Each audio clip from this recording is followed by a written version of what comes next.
The night Sheriff Clayton set his sights on destroying her, Abigail Foster learned that salvation sometimes arrives in the form of a stranger with dusty boots and unflinching eyes. One dance, one lie, one man brave enough to stand between a predator and his prey. This is the story of a woman who thought she'd face ruin alone until a cowboy walked through those doors and changed everything with two simple words. She's taken. Stay until the end and comment what city you're watching from so I can see how far this story travels. The spring of 1875 arrived in Silver Creek the way it always did, with mud-thick roads, the scent of new grass pushing through winter-hard earth, and the annual spring social that set the entire town buzzing with anticipation. For most folks, it meant new dresses, polished boots, and the promise of music floating through the community hall until the small hours of morning. For Abigail Foster, it meant something else entirely. Another night of standing against the wall while life happened to everyone but her. She stood there now, in the corner near the refreshment table, her mother's cream-colored dress altered to fit her taller frame, her dark hair pinned back in a style that had taken her an hour to achieve and would likely be disheveled within another. The dance card dangling from her wrist remained pristinely blank, a small rectangle of humiliation she couldn't quite bring herself to remove. Around her, Silver Creek's finest swirled and laughed. Martha Henderson giggled as young Thomas Wright nearly tripped over his own feet, trying to lead her through a reel. The Calloway sisters, both blonde and both relentlessly cheerful, had filled their cards before the music even began. Even old Mrs. Patterson was out on the floor, her husband of 40 years guiding her through the steps they'd known since they were young. Abigail watched it all with the practiced expression of someone who'd learned not to let her loneliness show. She was 23 years old, owned a struggling horse ranch on the outskirts of town, and carried debts that would have broken a weaker person months ago. She was, by Silver Creek standards, unmarriageable, poor, proud, and far too independent for her own good. "Miss Foster." The voice cut through her thoughts like a knife through butter. Smooth, cold, and entirely unwelcome. She turned to find Sheriff Clayton approaching, his badge catching the lamplight, his smile catching nothing but her immediate dread. He was a tall man, broad-shouldered, and handsome in the way that poisonous things are often beautiful. His dark hair was slicked back with pomade, his suit pressed to perfection, and his eyes held the kind of calculation that made smart women cross to the other side of the street. "Sheriff." She kept her voice neutral, her back straight. She'd learned early that showing fear to men like Clayton was like showing blood to wolves. "I notice your card is empty." He didn't ask. He observed, stated, claimed. His gaze swept over her with the possessive quality of a man appraising livestock. "I thought I might remedy that situation." Every instinct screamed at her to refuse.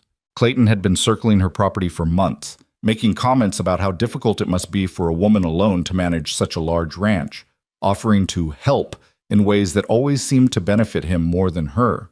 He wanted her land, he wanted her horses, and lately his visits had suggested he wanted something more. "That's kind of you, Sheriff, but It wasn't a question, Miss Foster." His smile widened, but his eyes remained cold. He reached for her wrist, fingers closing around the ribbon that held her dance card. "A woman in your position should be grateful for any—" The doors to the community hall swung open with a force that stopped conversations mid-sentence and turned heads across the room. The spring wind rushed in, carrying with it the scent of sage and dust and the vast open spaces beyond Silver Creek's carefully cultivated borders. And in that doorway stood a man who looked like he'd ridden straight out of a dime novel. He was tall, taller even than Clayton, with shoulders that spoke of hard work and a frame that spoke of harder living. His clothes were travel-worn but clean, his boots dusty from the trail, his hat tipped back just enough to reveal a face weathered by sun and wind and whatever else life on the frontier threw at a man. But it was his eyes that caught Abigail's attention and held it. Blue, clear, and looking directly at her with an intensity that made her breath catch in her throat. The stranger stepped into the lamplight, his spurs chiming softly against the wooden floor. The musicians had stopped playing. The dancers had stopped dancing. Every soul in that room watched as this unknown cowboy walked forward with the kind of confidence that came from having nothing left to lose and everything to prove. He stopped 3 feet from where Abigail stood, trapped by Clayton's grip on her wrist. His gaze flicked to the sheriff's hand, then back to Abigail's face, and something in his expression shifted, hardened, in a way that made the temperature in the room drop several degrees. "She's taken." 2 words, spoken quietly, calmly, with the absolute certainty of a man stating an irrefutable fact. 2 words that somehow managed to be both a declaration and a warning. Clayton's fingers tightened on Abigail's wrist. "Excuse me?" The stranger's eyes never left Abigail's face. "The lady. She's taken. Her card is full." He paused, and the corner of his mouth lifted in something that wasn't quite a smile. "With me." The silence that followed was profound. Abigail could hear her own heartbeat thundering in her ears, could feel the weight of every gaze in the room pressing down on this moment. No one spoke to Sheriff Clayton that way. No one challenged him, contradicted him, or stood between him and what he wanted. Until now. Clayton released her wrist and turned to face the stranger fully, his hand resting with deliberate casualness near the gun at his hip.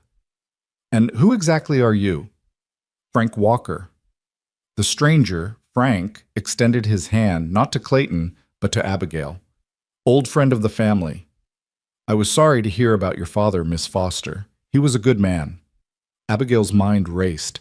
She'd never seen this man before in her life, didn't know a Frank Walker from Adam, but she knew opportunity when it arrived on dusty boots and desperate timing.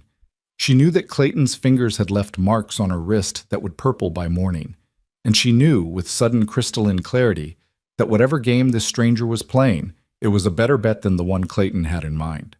She placed her hand in Frank's. His palm was calloused, warm, steady.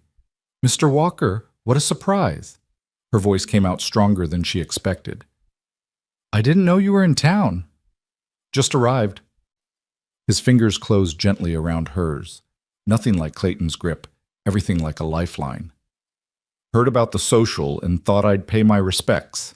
Your father spoke of you often. I promised him, if I was ever in Silver Creek, I'd look in on you." He glanced at Clayton, his expression pleasant, but his eyes hard as flint. "I hope I'm not interrupting anything important." Clayton's jaw worked like he was chewing through leather. "Miss Foster and I were just about to dance." "Were you?" Frank's tone suggested polite interest and absolute disbelief in equal measure. He turned to Abigail, still holding her hand, his thumb brushing once across her knuckles in what might have been reassurance, or might have been asking permission, or might have been both. "Is that true, Miss Foster?" Every eye in Silver Creek was on her. Martha Henderson had her hand over her mouth. The Calloway sisters were whispering furiously to each other. Old Mrs. Patterson looked like Christmas had come early. And Clayton looked like a man watching his prey slip through his fingers and trying to decide whether to let it go or tighten his grip until something broke. Abigail lifted her chin and met Frank Walker's impossibly blue eyes.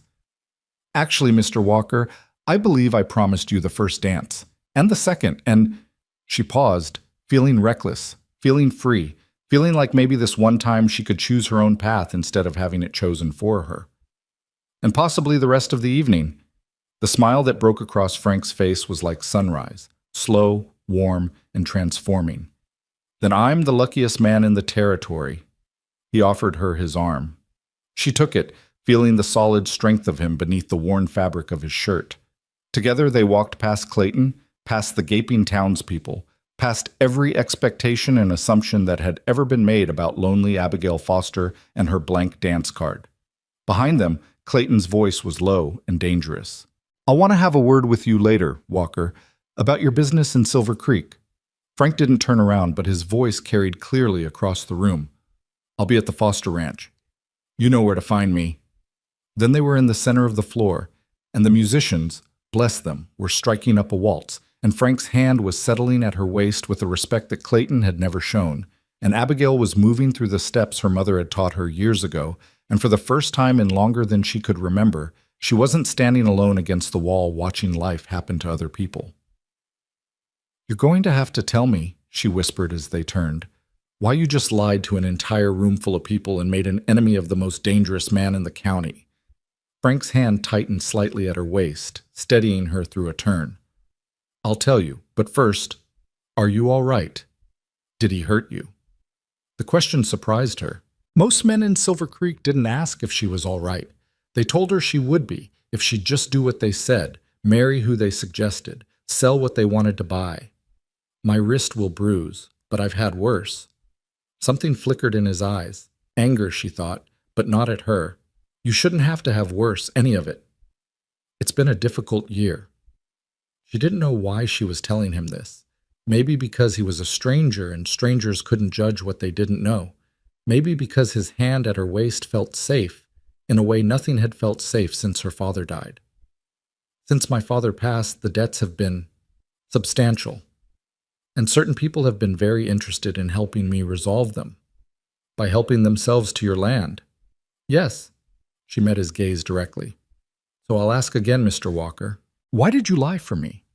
He guided her through another turn, his movements surprisingly graceful for a man who looked like he spent more time on horseback than on dance floors.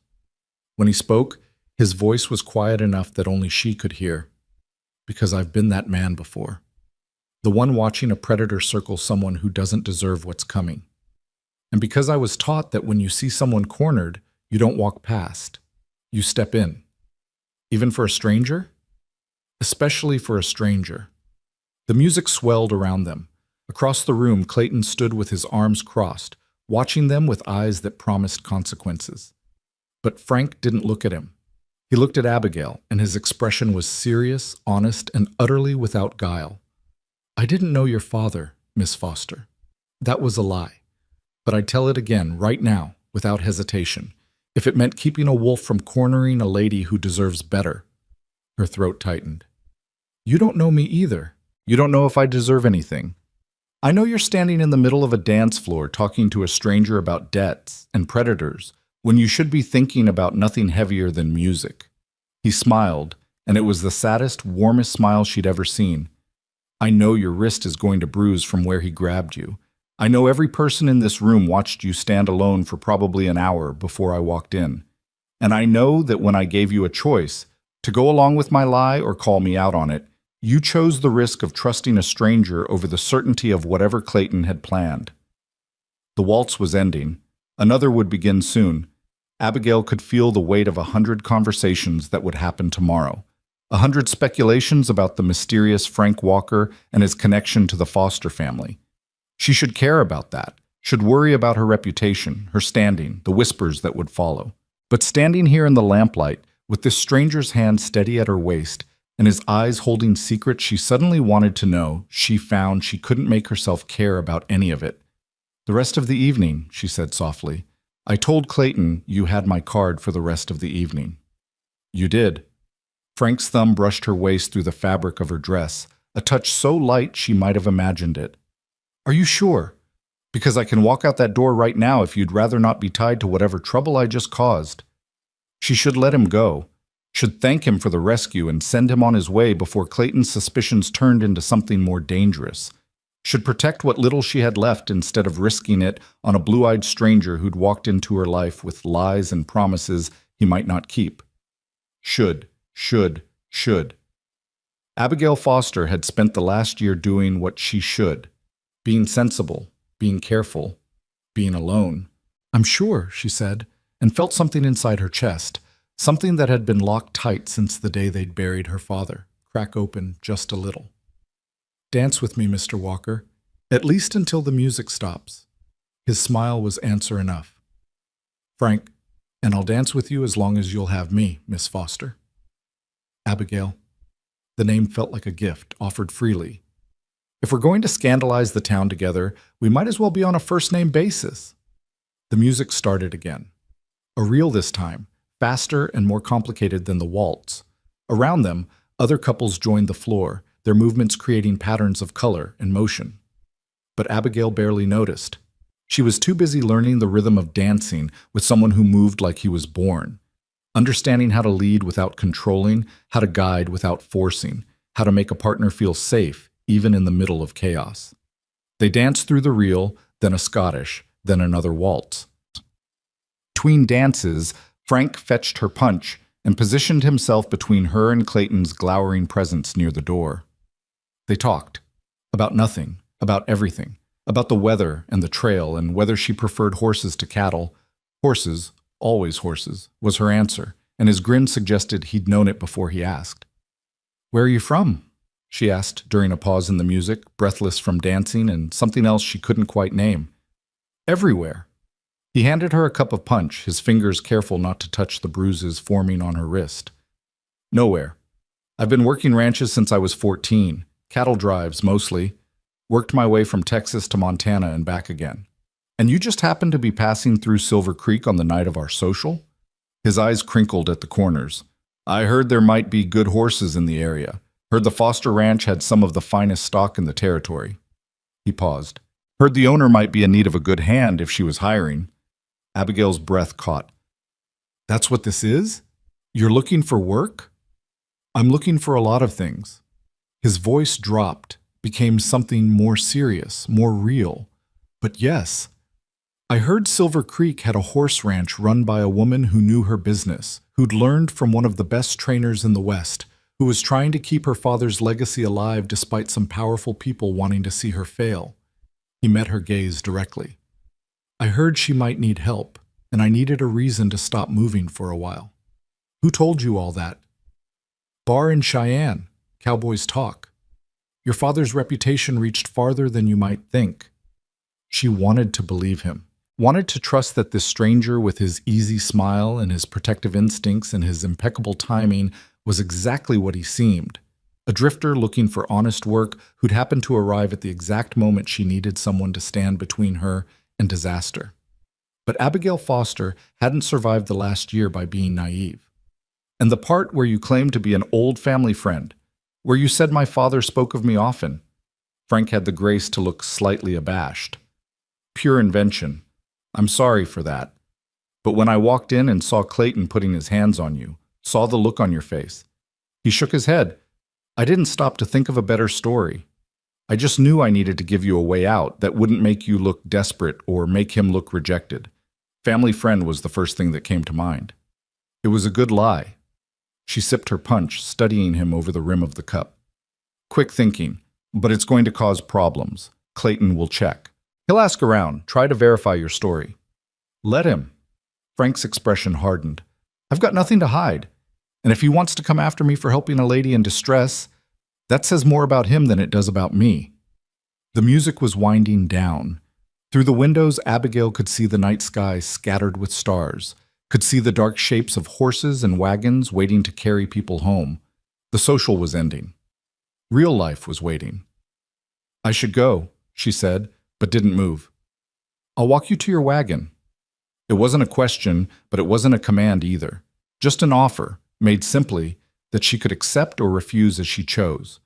She should refuse, should protect her reputation, avoid giving the town more to talk about than they already would have, should put distance between herself and this compelling stranger before she did something foolish like trust him.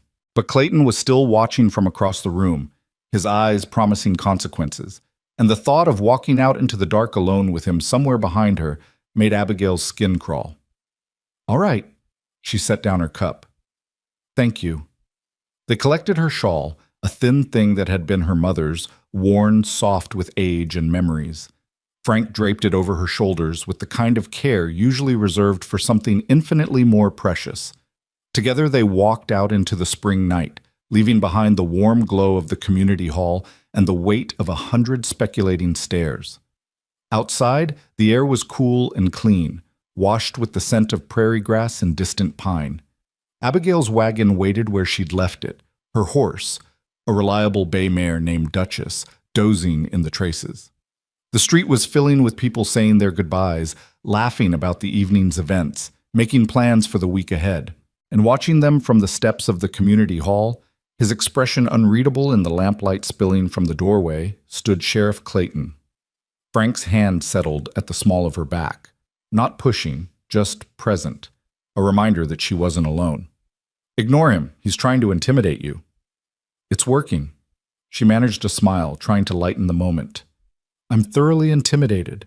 "No, you're not." His voice held conviction. "You're worried, which is smart, but you're not intimidated. If you were intimidated, you'd have danced with him tonight. You'd have given in. You didn't." They reached her wagon. Frank checked Duchess's traces with the practiced efficiency of someone who'd spent his life around horses, then offered his hand to help Abigail up. She took it, felt his strength steady her as she climbed onto the seat, felt his warmth even after he'd released her hand and stepped back. "You said you'd be at the Foster Ranch," she said, gathering the reins, "when Clayton wanted to talk to you later. Did you mean that?" Frank tilted his head back, looking up at her with an expression she couldn't quite read. "Did you mean it when you said I had your card for the rest of the evening?" "Yes," the word came out before she could think better of it. "But the evening is over. Then maybe tomorrow could be the start of a new one."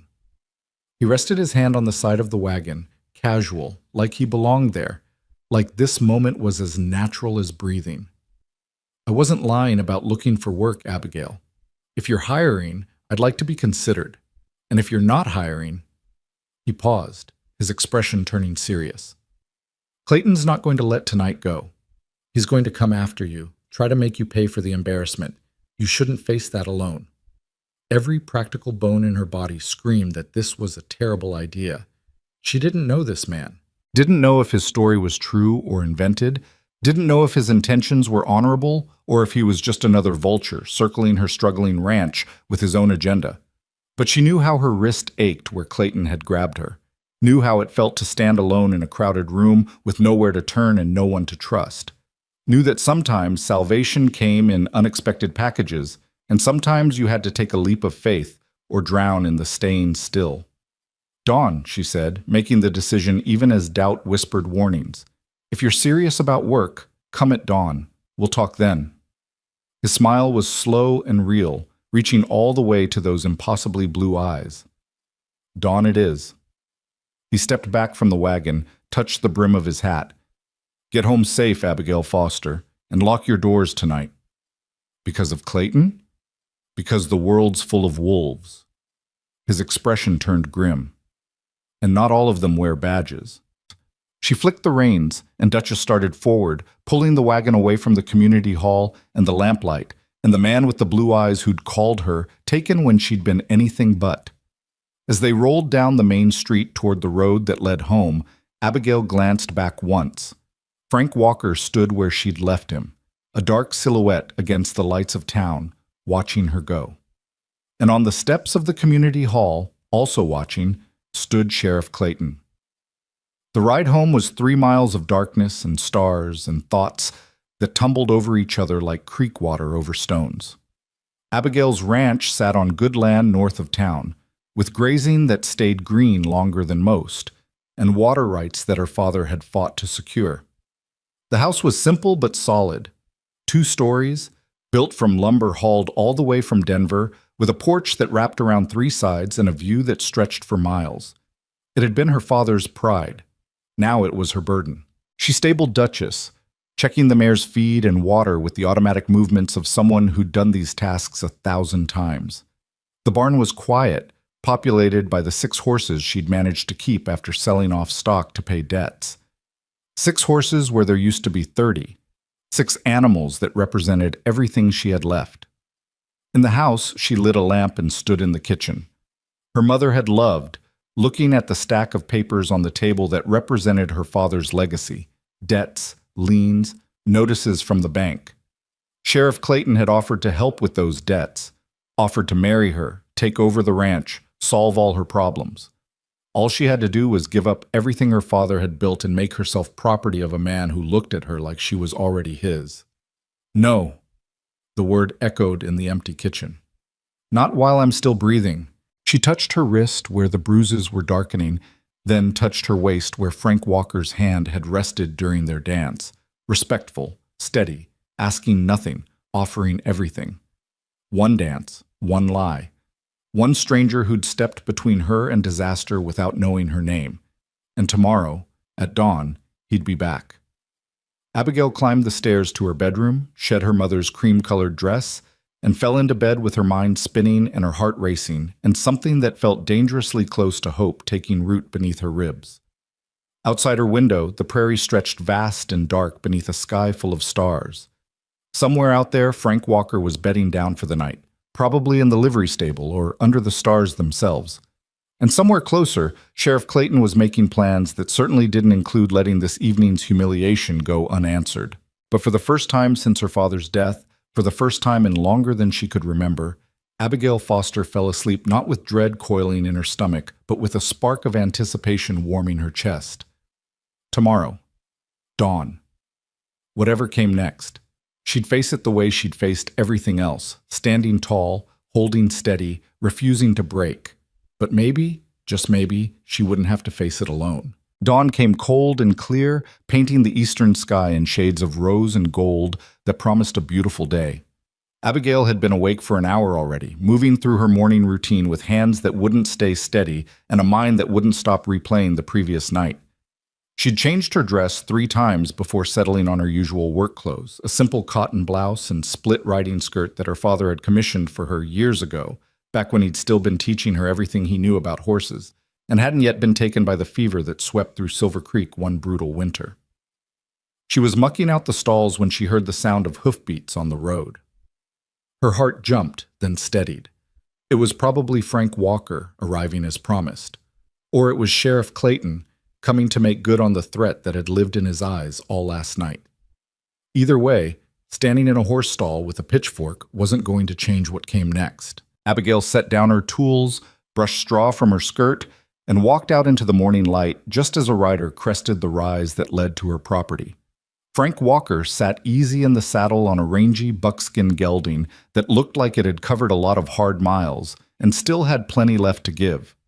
In the daylight, without the lamplight, and music and desperate circumstances of the social, he looked even more like what he'd claimed to be, a working cowboy, all lean muscle and sun-weathered skin, and the kind of quiet competence that came from surviving on your own wits and will. He reined in his horse at the edge of her yard, waiting. Not presuming, not pushing, just waiting for her invitation to approach. Something about that simple courtesy made Abigail's throat tight. She stepped forward, raising one hand in greeting. "You came." "Said I would." He dismounted with the fluid grace of someone who'd been climbing on and off horses since before he could walk. "Hope I'm not too early. Sun's barely up." "I've been awake since 4. She gestured toward the barn. "There's coffee in the house if you want it, or we can talk out here." Frank glanced toward the house, then back at the barn, his gaze taking in the neat fencing, the well-maintained structures, the evidence of someone who knew how to run a ranch and took pride in doing it right. "Out here's fine, unless you'd rather—" "Out here." She cut him off gently. Having him in her house felt too intimate, too presumptuous for whatever this was. The barn was neutral ground. "Let me show you around." She led him through the property, pointing out the 6 horses that remained, explaining their bloodlines and their quirks and their potential. Frank listened with the attention of someone who actually cared about what he was hearing, asking questions that proved he knew horseflesh, nodding at her explanations, occasionally moving closer to examine a particular animal's conformation or temperament. "Your father trained them?" he asked, running an experienced hand down the leg of a 3-year-old mare that Abigail had been working with for months. "Most of them. This one's all mine." Pride crept into her voice despite her efforts to keep it neutral. "Luna, she's got her mother's speed and her father's disposition. Should be worth good money if I can finish her training." "If?" Frank straightened, his blue eyes sharp. "You sound like you're not sure you'll get the chance." Abigail's jaw tightened. "The bank wants payment by September. I've got 4 months to come up with more money than I've seen in 2 years. These horses are my best shot, but they're not ready yet. And training takes time I might not have." "What about selling the land?" "To who? Clayton?" The name came out bitter.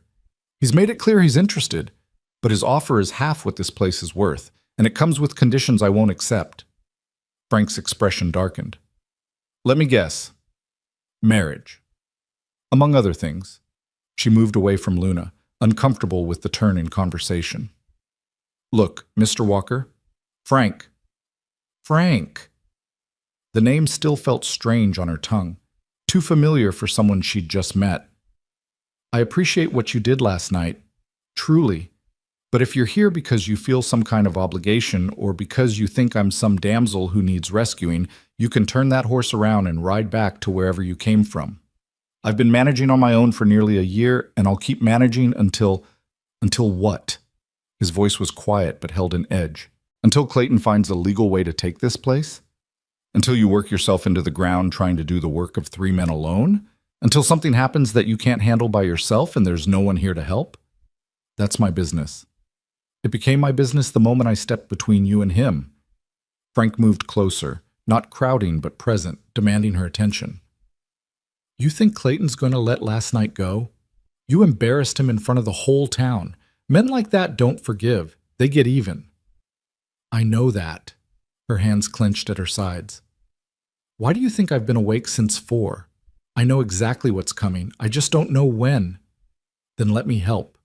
The intensity in his voice made her look up, meet those impossibly blue eyes that seemed to see right through her defenses. I wasn't lying about needing work. I've been on the trail for 3 years, moving from place to place, never staying long enough to call anywhere home. I'm tired of it. Tired of running. He paused, something vulnerable flickering across his face before his expression settled back into determination. I want to stop moving. Want to put down roots somewhere that matters. Your ranch, what you're trying to do here, it matters. Let me help you save it.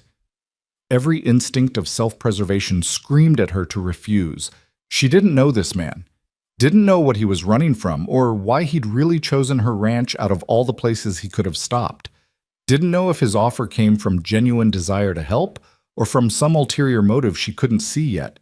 But she also didn't know how she was going to train 6 horses, maintain a ranch, keep the bank satisfied, and fend off Clayton's increasingly aggressive attempts to force her hand. Didn't know how much longer she could keep going alone before something broke, the ranch or her. I can't pay much. The words came out before she could stop them, before caution could override desperation. Room and board, and a small wage. That's all I can offer until I sell some stock. Frank's smile was slow and genuine. Room and board's more than I've had in months. The wage can wait until you're back on your feet. That's not fair to you. Fair would be Clayton backing off and the bank giving you time to breathe. Fair would be this town recognizing that you're doing something remarkable here and supporting you instead of circling like vultures. His voice gentled. I'm not looking for fair, Abigail. I'm looking for purpose. For work that means something. For a reason to stay in one place long enough to remember what that feels like. She wanted to ask what he was running from, wanted to demand references, verify his story, protect herself from making a mistake that could cost her everything. But time was a luxury she didn't have, and pride was a burden she couldn't afford. 2 weeks. She held up her hand before he could respond. 2 weeks trial. You work, I'll watch. If it doesn't work out, you ride away, no hard feelings. If it does, she let the sentence hang, not ready to commit to anything beyond the immediate future. 2 weeks. Frank extended his hand. You won't regret this. She took his hand, felt the calluses that proved his claims of hard work, felt the steady grip that spoke of reliability and strength. I hope not. Because if I do, it won't just be my ranch that suffers. It'll be my pride, my judgment, and possibly my life if Clayton decides to make this personal.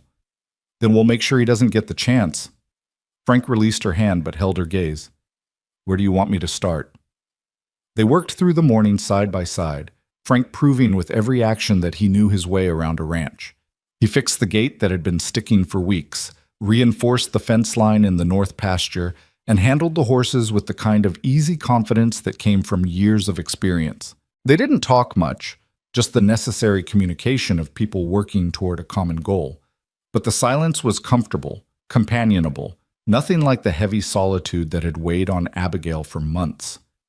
Around noon, she called a break, and they settled on the porch with cold chicken and bread left from yesterday's baking. Frank ate with the focused efficiency of someone who'd learned not to take meals for granted, while Abigail found herself studying him when she thought he wasn't looking, the way his hands moved, the set of his shoulders, the small scar above his left eyebrow that she wondered about but didn't ask. You're good with the horses, she said finally, breaking the silence. Better than most hands I've seen. Frank swallowed, reached for his water. Learned young. My father worked cattle, but my uncle trained horses. Spent summers with him growing up, learning everything he'd teach me. A shadow crossed his face. That was a long time ago. What happened? Life. The word was flat, final. People move on, die, disappear. You learn not to hold on too tight to anything. Abigail recognized the walls going up, the shutters closing over whatever pain lived behind that statement. She recognized it because she'd built similar walls herself. Is that why you keep moving? Because you're afraid of holding on? His eyes met hers, and for a moment she saw something raw and honest beneath the surface calm. Maybe. Or maybe I just hadn't found anything worth staying for yet. The air between them shifted, became charged with something neither of them seemed ready to name. Abigail looked away first, focusing on the horizon where the prairie grass rippled in the breeze like waves on some vast golden ocean. Don't make promises you can't keep, Frank Walker. I've had enough of those to last a lifetime. I'm not promising forever. His voice was quiet, steady. I'm just saying that right now, today, this place feels more like home than anywhere I've been in 3 years. And if you'll let me, I'd like to help you keep it. Before she could respond, the sound of approaching horses drew their attention. 3 riders crested the rise. Sheriff Clayton, flanked by 2 of his deputies, all mounted on horses that were too fine for simple law work, and spoke of Clayton's tendency to confiscate evidence that never quite made it back to its rightful owners. Abigail stood slowly, her meal forgotten. Frank rose beside her, his movements unhurried, but his body positioned slightly in front of hers, blocking, protecting. Clayton reined in his horse at the edge of the yard, his expression pleasant in the way that poisonous snakes are pleasant right before they strike. Miss Foster, Mr. Walker, beautiful day for ranch work. Sheriff, Abigail kept her voice level. What brings you out here? Just doing my duty. Clayton's gaze moved over Frank with the kind of assessment that cataloged weaknesses and calculated odds. Making sure our new arrival is who he claims to be. Can't be too careful these days. A lot of unsavory characters drifting through, looking for opportunities. Is that right? Frank's tone was mild, but Abigail could feel the tension radiating from him. And what makes you think I'm unsavory? Didn't say you were. Clayton smiled, showing teeth. But a man shows up out of nowhere, claims to be an old family friend, inserts himself into a vulnerable woman's life. Well, that raises questions. Natural questions that a responsible lawman needs to answer. The only question that matters, Abigail cut in sharply, is whether Mr. Walker is employed on my property and whether he has permission to be here. The answer to both is yes, which means unless you have actual legal business, Sheriff, you're trespassing. One of the deputies, young Jimmy Watts, who'd been sweet on the youngest Calloway sister since they were children, had the grace to look uncomfortable. But Clayton just laughed, a sound devoid of genuine humor. Spirited. That's what I've always admired about you, Abigail. That fire. His expression hardened. But fire burns, and sometimes it burns the very thing it's trying to protect. Is that a threat? Frank's voice dropped to something dangerous. It's advice. Clayton's hand rested on his gun belt, casual but deliberate. From someone who has Miss Foster's best interests at heart, which is more than I can say for drifters who show up spinning tales and taking advantage of her unfortunate situation. The only person taking advantage, Frank started, but Abigail cut him off with a hand on his arm. I appreciate your concern, Sheriff, she said, her voice cold enough to frost glass. But as you can see, I'm perfectly fine. Mr. Walker is an employee, here legally and by my invitation. If that changes, you'll be the first to know. Until then, I'll thank you to respect my property and my choices. Clayton's eyes narrowed, his gaze moving between them, calculating. Your father would be disappointed to see you making such poor decisions. The words hit like a physical blow. Abigail felt Frank tense beside her, felt her own anger surge white-hot behind her ribs. But she kept her voice steady, kept her spine straight, kept her eyes locked on Clayton's with all the defiance she could muster. My father taught me to judge people by their actions, not their badges. He taught me to stand my ground when bullies tried to push me around. And he taught me that the measure of a person isn't what they threaten, but what they protect. She took a step forward off the porch, closing the distance until she stood at Clayton's stirrup, looking up at him with fire in her eyes. So tell me, Sheriff, what are you protecting here? My interests? Or your own? For a moment, something ugly flickered across Clayton's face. Rage, frustration, wounded pride. Then his expression smoothed into professional neutrality, but his eyes remained cold. I'm protecting this town from strangers with unknown pasts who might not be what they seem. I'm protecting a woman who might not realize she's in danger until it's too late. He gathered his reins. But if you want to learn that lesson the hard way, Miss Foster, that's your choice. Just remember, I tried to warn you. He wheeled his horse and rode off, his deputies following. They watched until the three riders disappeared over the rise, leaving nothing but dust and the weight of unspoken threats hanging in the air. Frank let out a long breath. Well, that went about as well as expected. He's not going to let this go. Abigail's hands were shaking now that the confrontation was over. He'll find a way to cause trouble for both of us. Let him try. Frank turned to face her fully. Abigail, I need you to understand something. Whatever's coming, and something is definitely coming, you're not facing it alone anymore. Not as long as I'm here. You barely know me. I know enough. His expression was fierce, protective in a way that made her chest tight. I know you stood up to a man with a badge and a gun and didn't back down. I know you're fighting to keep something your father built, even though the odds are stacked against you. I know you're stronger than half the men I've worked with and braver than most. He paused. And I know that if I walk away now, Clayton will crush you. And I can't, I won't let that happen. Why?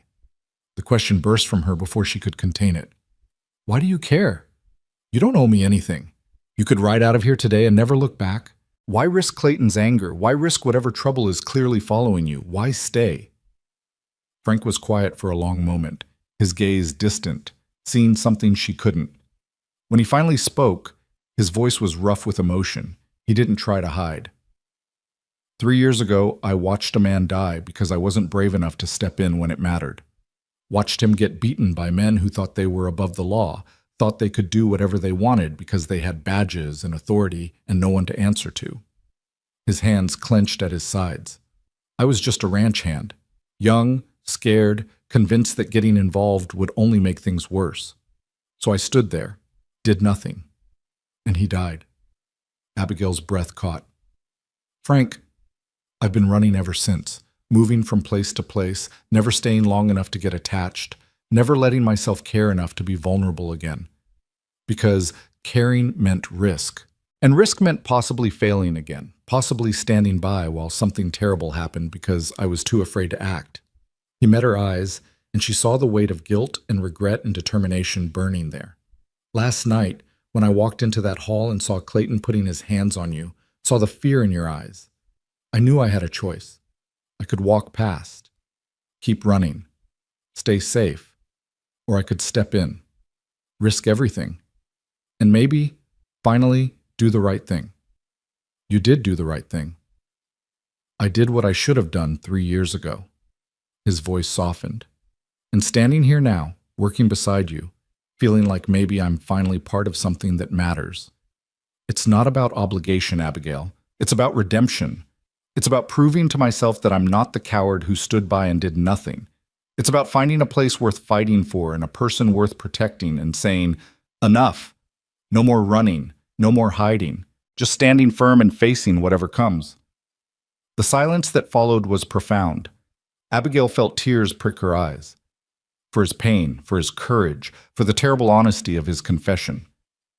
I'm not a redemption project, she said finally, her voice barely above a whisper. No. Frank smiled, sad and genuine. You're a woman trying to save her father's legacy. And I'm a man trying to save his soul. Maybe we can help each other. She should have said no.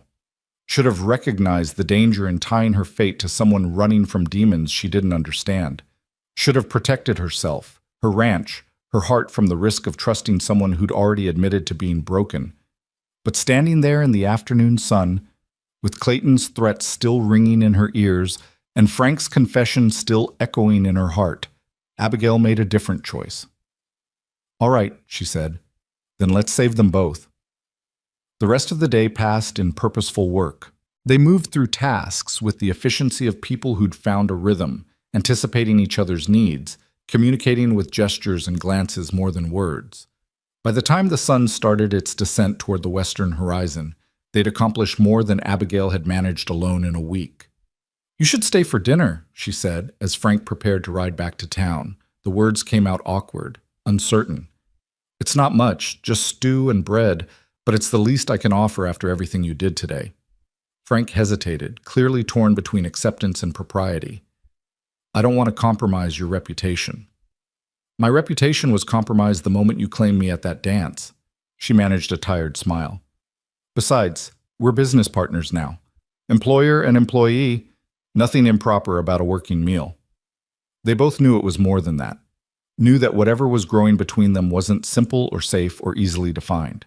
But Frank nodded, tethered his horse, and followed her into the house. The kitchen was warm and welcoming, filled with the scent of simmering stew and fresh bread.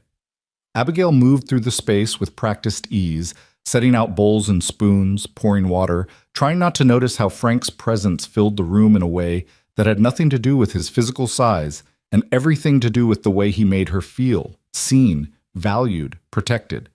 They ate at the table where her father used to sit, where her mother had served countless meals, where decisions about the ranch and the future had been made for as long as Abigail could remember.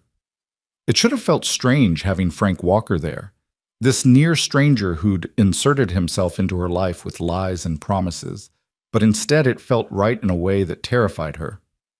"Tell me about your father," Frank said, breaking the comfortable silence. "What was he like?" Abigail set down her spoon, considering. Strong, stubborn. He loved this land more than anything except my mother, and when she died, he poured all that love into the ranch and into teaching me everything he knew. Her throat tightened. He wanted me to marry, wanted grandchildren, wanted what most fathers want, but he also wanted me to be able to stand on my own. Said the world was hard on women, and the only way to survive was to be harder than the world. Sounds like a wise man. He was, until the fever took him. She blinked against the tears that always threatened when she talked about her father. After he died, everything fell apart. The debts he'd hidden to protect me.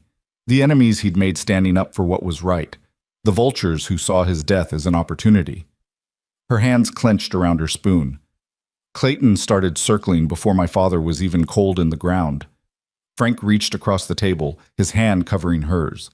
The touch was gentle, grounding. "You've done an incredible job keeping this place alive. Your father would be proud." Would he? The question came out bitter. I'm about to lose everything he built, some legacy. You haven't lost it yet. His grip tightened slightly. And you're not going to. We're going to find a way. How? How are we going to come up with enough money to satisfy the bank before they foreclose? Training horses takes months, sometimes years. I don't have that kind of time. Frank was quiet for a moment, his expression thoughtful. Finally he said, "What if we took your best horses to Cheyenne, sold them at the autumn market? Buyers there pay premium prices for quality stock, and you've got quality." Abigail had considered it before, dismissed it as too risky. That's a 3-week journey each way, 6 weeks away from the ranch, leaving everything vulnerable. And even if we made it there and back safely, there's no guarantee we'd get the prices we need. It's a risk, Frank admitted, but it might be your best option. Better than waiting for Clayton to find a legal way to take this place. Better than working yourself to death trying to do everything alone. And who would run the ranch while we're gone? Who'd protect it from Clayton or anyone else who might decide an empty property is ripe for the taking? We'd need help, someone trustworthy to stay behind, keep an eye on things. Abigail laughed, the sound hollow. Because I have so many trustworthy friends in Silver Creek who'd risk Clayton's anger to help me. Then we find someone from outside town. We hire extra hands, people who don't have a stake in whatever game Clayton's playing. Frank leaned forward, his eyes intense. Abigail, I know it sounds impossible, but impossible is better than inevitable. Right now, losing this ranch feels inevitable. At least this way we're fighting back. She wanted to believe him, wanted to think that hope and hard work and a well-timed trip to Cheyenne could solve everything. But years of disappointment had taught her to be cautious, to protect herself from the pain of failed dreams. I'll think about it, she said finally. That's all I can promise right now. That's enough. Frank squeezed her hand once more before releasing it. Now, tell me about these horses we'd be taking. What makes them special? They talked long into the evening, the conversation flowing from horses to ranching to stories about their pasts that felt safe to share. Frank spoke of cattle drives and dusty trails, of cowboys he'd worked with and places he'd seen. Abigail shared memories of her father's teachings, her mother's quiet strength, the dreams she'd had before responsibility and debt had narrowed her world to simple survival. When Frank finally rose to leave, the moon was high and the night was cool with the promise of stars. He paused at the door, his hat in his hands, his expression serious. "Thank you," he said quietly, "for taking a chance on a stranger, for trusting me enough to share your table and your story, for letting me be part of this, even for just 2 weeks." "Thank you," Abigail countered, "for stepping between me and Clayton, for offering help when I needed it most, for giving me something I haven't had in a long time." "What's that?" "Hope." The word came out soft, vulnerable, true. "You gave me hope." Frank's smile was gentle, understanding. He reached out, his fingers brushing her cheek in a touch that lasted only a heartbeat, but felt like a promise. "Then I'll keep giving it to you, every day I'm here. That's a vow, Abigail Foster. Not a promise I can't keep, a vow I won't break." He settled his hat on his head, stepped out into the night, and mounted his buckskin gelding. Abigail stood in the doorway watching him ride away, his silhouette dark against the moonlit prairie, her heart doing complicated things in her chest that she wasn't ready to examine. Behind her, the house stood solid and familiar, filled with memories of people she'd loved and lost. Ahead of her, the future stretched uncertain and dangerous, filled with threats from Clayton and the bank, and the simple, brutal reality of trying to save something that might already be past saving. But for the first time in longer than she could remember, Abigail didn't feel alone in facing it. She touched her cheek where Frank's fingers had brushed, then locked the door and climbed the stairs to bed. Tomorrow would bring new challenges, new work, new reasons to doubt and fear and question every decision she'd made. But tonight she'd fall asleep with Frank Walker's vow echoing in her mind and hope warming her chest like a candle flame in the darkness.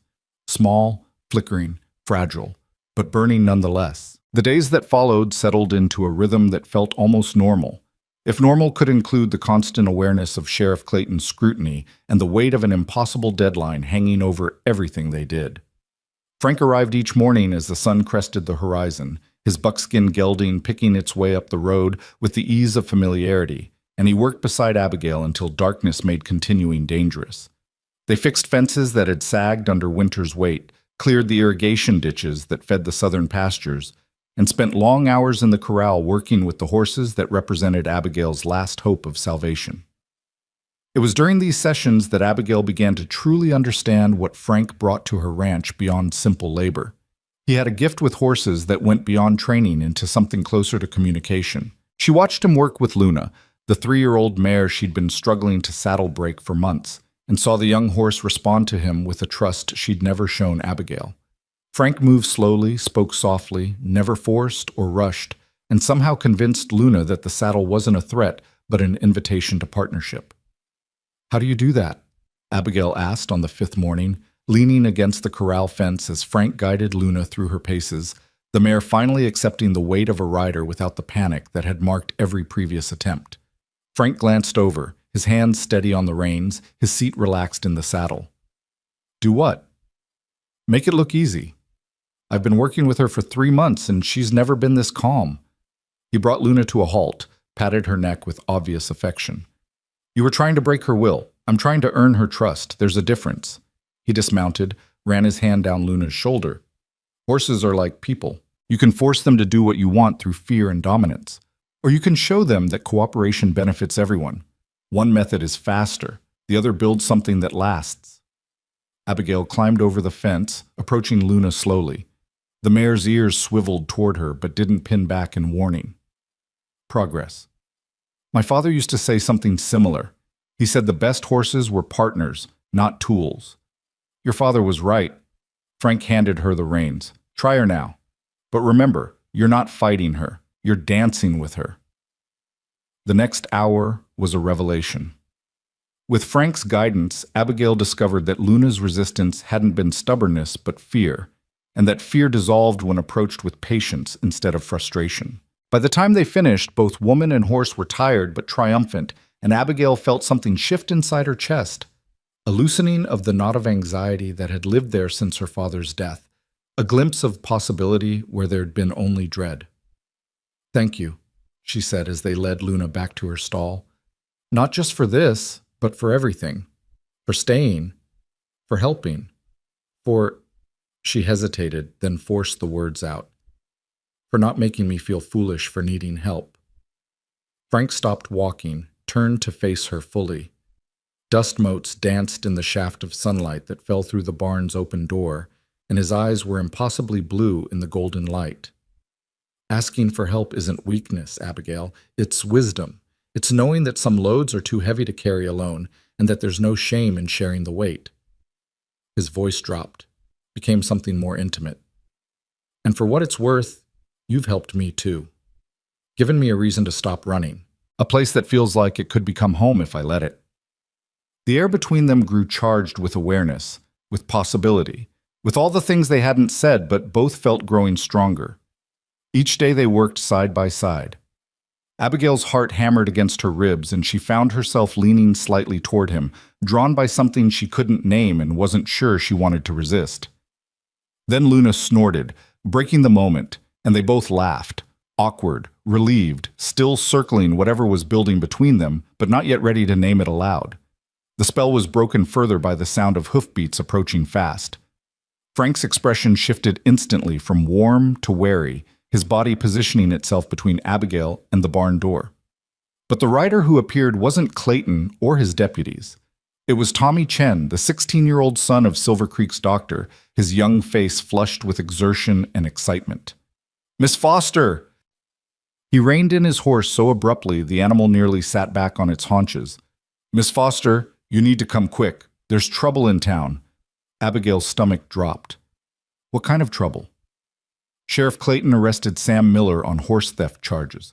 Says Sam stole one of the horses from the Henderson Ranch last week, and he's got proof." Tommy's words tumbled over each other in his haste. "But Miss Foster, everyone knows Sam didn't do it. He was helping my father deliver Mrs. Patterson's baby that night, was at our house until dawn. My father's willing to testify, but Clayton won't listen. Says his evidence is solid and Sam's going to hang if he can't prove his innocence." Frank swore softly. Abigail's mind raced, connecting pieces she didn't want to fit together. Sam Miller was a farmhand who worked for several families around Silver Creek, a quiet man in his 30s who'd never caused trouble and had a wife and 2 young children depending on his wages.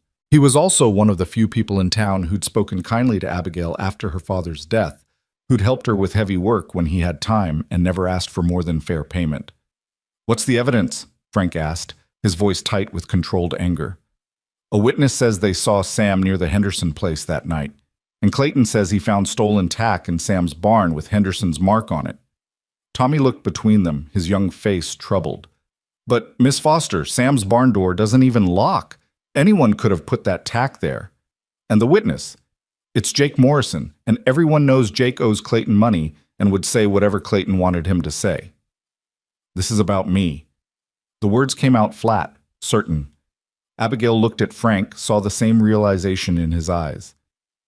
"Clayton's making an example, showing what happens to people who help me, who stand with me against him."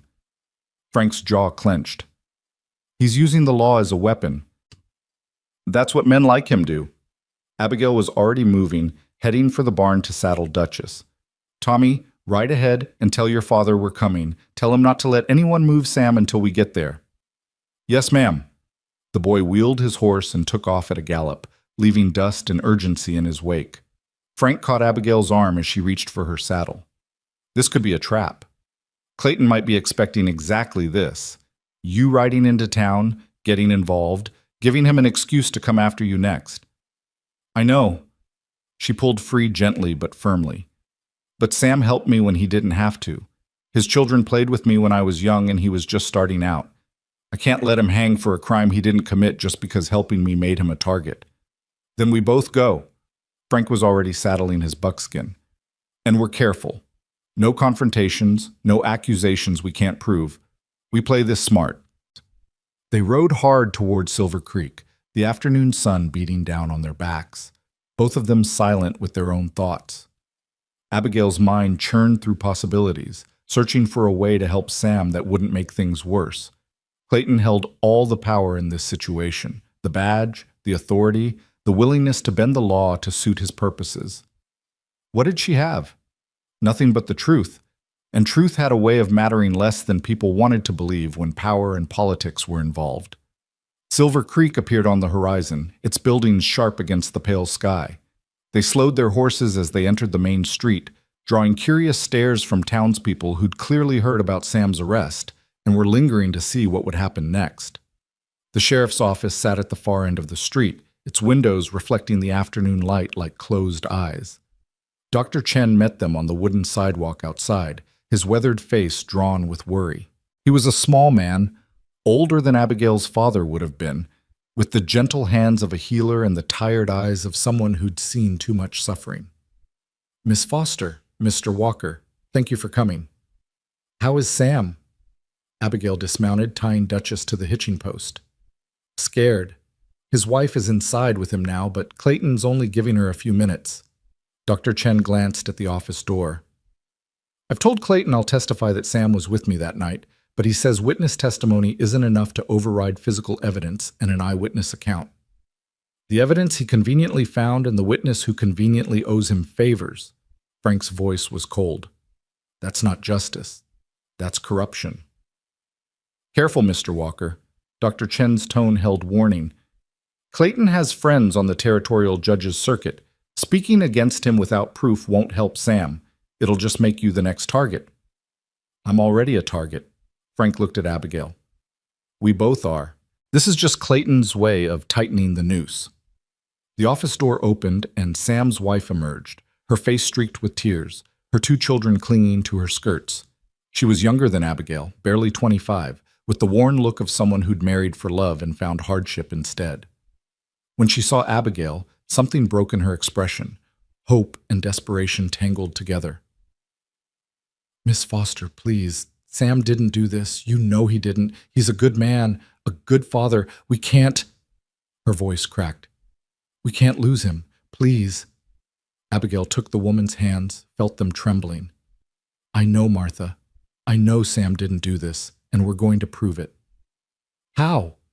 The question came out raw, hopeless. "Clayton has evidence, has a witness, has the law on his side. What do we have?" "The truth." The word sounded hollow even to Abigail's own ears, but she forced conviction into her voice. "And people willing to fight for it."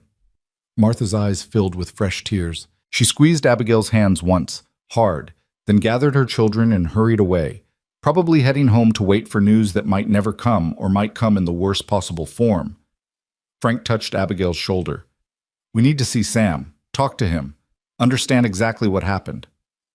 "Clayton won't let us." Abigail stared at the office door, at the barrier between them and the truth. "Not without cause." "Then we give him cause." Frank straightened his shoulders, settled his hat more firmly on his head. "I'll tell him I'm concerned about the safety of Miss Foster's property, given that there's a horse thief operating in the area, that I want to know what precautions law-abiding citizens should take." He'll see right through that. Probably, but he'll let us in anyway, because turning us away would look like he's hiding something. And Clayton's smart enough to know that appearances matter. Frank's expression hardened. "He wants to intimidate us." "Fine. Let's give him a chance to try." They entered the sheriff's office together, stepping from bright afternoon sunlight into the dim interior that smelled of old coffee, leather, and the stale sweat of fear. Clayton sat behind his desk, looking entirely too satisfied with himself, while one of his deputies, the older one, Marcus Webb, who had a reputation for being Clayton's most loyal enforcer, lounged against the wall cleaning his nails with a knife. Clayton's eyebrows rose when he saw them. "Well, Miss Foster and her faithful employee, to what do I owe the pleasure?" "We heard about Sam Miller's arrest." Abigail kept her voice neutral, professional. "Given that I run a horse ranch, I'm concerned about this horse thief you've apparently caught. I'd like to know the details so I can protect my property." "How civic-minded of you." Clayton leaned back in his chair, his smile sharp. Though I'd think your new hired hand would be protection enough. Unless, of course, he's not as trustworthy as you believe. Frank's voice was carefully controlled. I'm trustworthy enough to tell Miss Foster when something doesn't add up, like a horse theft conviction based on evidence that appeared conveniently after the accused was targeted. Targeted? Clayton's tone turned dangerous. That's a serious accusation, Walker. You suggesting I planted evidence?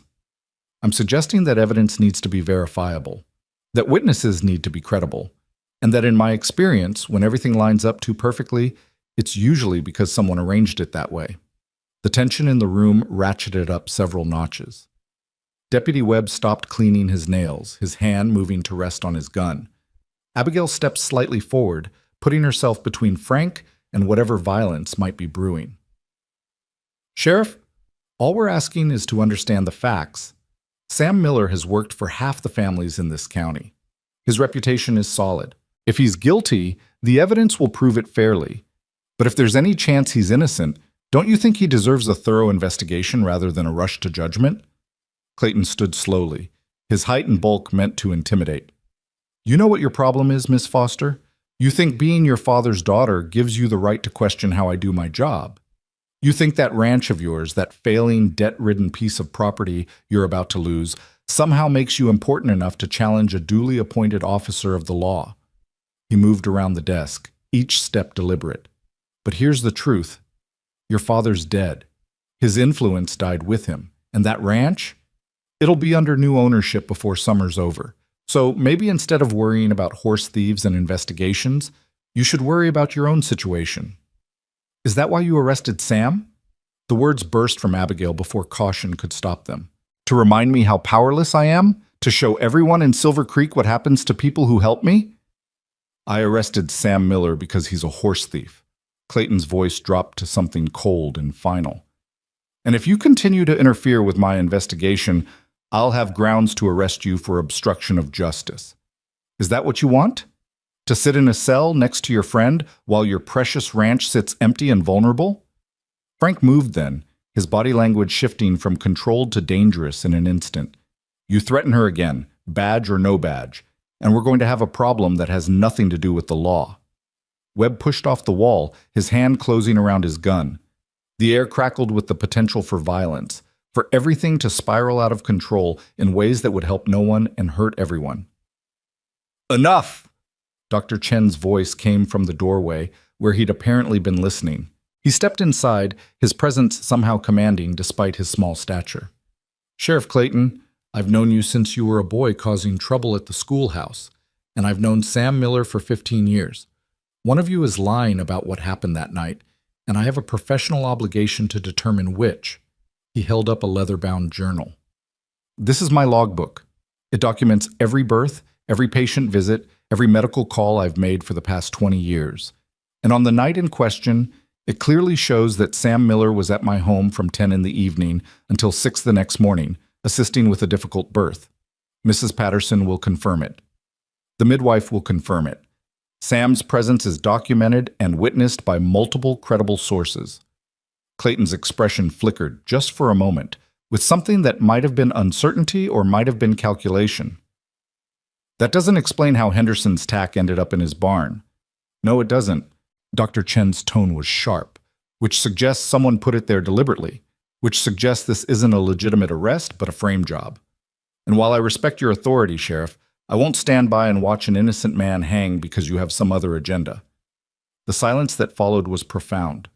Abigail could hear her own heartbeat, could feel Frank's tension radiating beside her, could sense that this moment balanced on a knife's edge and could fall either toward justice or disaster. Finally, Clayton sat back down, his expression smoothing into professional neutrality. Fine. I'll review the evidence again, talk to Henderson, verify the timeline with your midwife. But Sam stays locked up until I'm satisfied. His eyes fixed on Abigail. And you stay out of my investigation, all of you. This is official law business and interference won't be tolerated. It wasn't exoneration, wasn't even really a concession, but it was enough to keep Sam alive a little longer, to give them time to find proof that might save him. Thank you, Sheriff. Dr. Chen inclined his head slightly. I trust you'll conduct a thorough and fair investigation. They left the office together, stepping back into afternoon sunlight that felt too bright after the dimness inside. Abigail's legs felt shaky, her hands trembling with adrenaline and anger. Frank's hand found the small of her back, steadying her. "That was brave," he said quietly. "Probably foolish, but brave." It wasn't enough. She looked down the street to where Martha Miller had disappeared with her children. Sam's still locked up, Clayton's still in control, and we're no closer to proving what really happened. "But we bought time." Dr. Chen closed his journal carefully. "And time is what we need to find the real thief and expose whoever planted that evidence." "How?" Abigail felt exhaustion crashing over her. "Clayton controls the investigation. Any evidence we find, he can dismiss or discredit.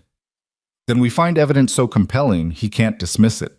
Frank's voice held determination. "We talk to Henderson, find out exactly what was stolen and when. We find other people who might have seen something that night. We build a case so solid that even Clayton can't ignore it. That could take weeks. Sam doesn't have weeks. Then we work fast." Frank looked at Dr. Chen. "Can you keep Clayton honest? Make sure he doesn't rush this through before we have a chance to investigate?" "I can try. My testimony alone won't free Sam, but it'll raise enough doubt to slow the process." The old doctor's expression was grim. "But be careful, both of you. Clayton's dangerous when cornered, and you just backed him into a corner in front of witnesses." They parted ways with promises to share any information they uncovered. Frank and Abigail rode slowly out of town, both silent with the weight of what had just happened and what still needed to be done. The sun was lowering toward the western horizon, painting the sky in shades of amber and rose, and the prairie stretched endless and empty around them. "He's not going to stop," Abigail said finally, her voice barely audible over the sound of hoofbeats. "Clayton, he's going to keep coming after me, after anyone who helps me, until I give up or he finds a way to take everything." "I know. So what do we do?" Frank was quiet for a long moment, his eyes on the horizon, his expression distant. When he finally spoke, his voice was steady with decision. "We fight. Not just to save Sam, though that's part of it. We fight to save your ranch, your future, everything your father built. And we do it by taking the offensive instead of just defending." "What do you mean?" "Your horses. The best ones. Luna, that bay gelding with the perfect conformation, the roan mare that moves like poetry. We take them to Cheyenne like I suggested. We get the money to pay off your debts, secure your property, take away Clayton's leverage." He turned to look at her fully. "We stop reacting to his moves and make some moves of our own. And leave the ranch vulnerable while we're gone? Leave Sam locked up? Leave Martha and her children to face whatever Clayton does next? We hire people to stay behind. People from outside Silver Creek who don't owe Clayton anything. We make sure the ranch is protected and that someone's keeping an eye on Sam's situation." His voice turned urgent. "Abigail, staying here and trying to defend against every attack isn't working. Clayton has too much power, too much control. The only way to beat him is to change the game entirely." She wanted to argue, to find the flaws in his plan, to protect herself from the hope that was trying to take root despite everything. But deep down, she knew he was right. Defense wasn't enough, not against someone as ruthless and patient as Clayton. "When?" The question came out steady despite the fear churning in her stomach. "Soon. Within the week if we can manage it. The autumn market doesn't wait, and every day we delay is another day Clayton has to tighten his grip."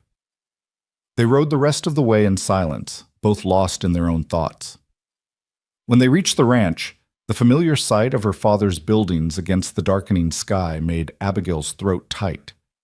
This place was everything, her past, her present, the only future she could imagine. Risking it on a desperate journey to Cheyenne felt like tempting fate, but losing it slowly to Clayton's machinations while she did nothing felt worse. Frank helped her stable the horses, their movements synchronized from days of working together. As they finished, he turned to her in the soft twilight that filled the barn, dust motes floating in the last rays of sun that slanted through the open door. "I know I'm asking a lot," he said, "asking you to trust me, to take this risk, to bet everything on a plan that might not work. But I swear to you, Abigail, I'll do everything in my power to make sure you don't regret it." She looked at him, this man who'd walked into her life with lies and stayed with truth, who'd stood between her and danger without hesitation, who somehow made her believe that maybe, just maybe, she didn't have to face the world alone. I know you will.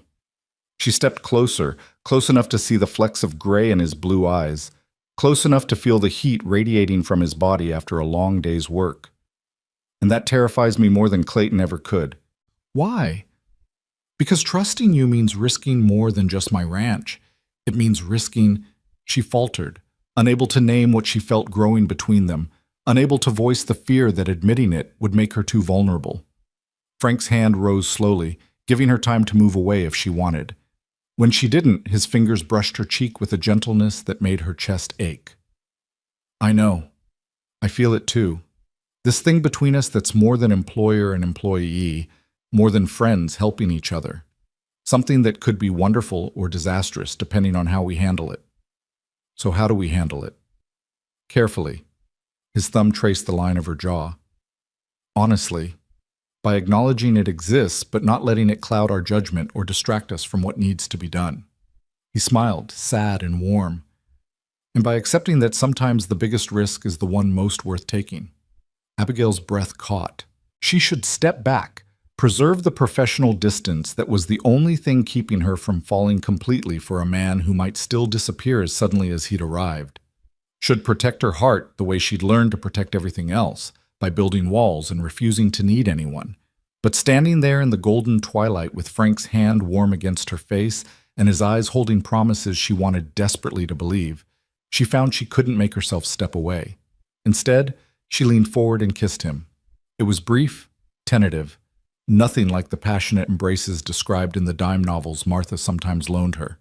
Just a soft press of lips, lasting only heartbeats, conveying everything words couldn't express about hope and fear and the terrible courage it took to trust someone with your heart when your world was falling apart. When she pulled back, Frank's expression held wonder and something deeper that made her stomach flutter.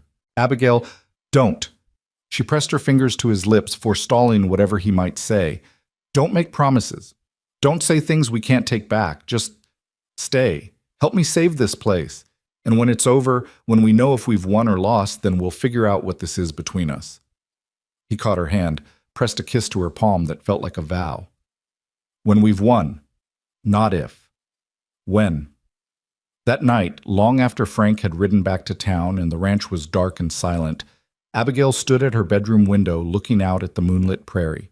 Tomorrow they'd begin planning the journey to Cheyenne.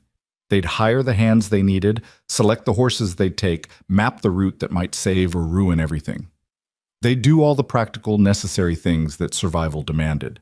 But tonight, she let herself feel the lingering warmth of Frank's kiss, the weight of his hand on her cheek, the promise in his eyes that maybe, just maybe, she'd found someone who saw her not as a burden or a conquest, but as a partner worth fighting beside. The dawn would bring new challenges, Clayton's retaliation, Sam's uncertain fate, the impossible task of organizing a journey that could make or break her future.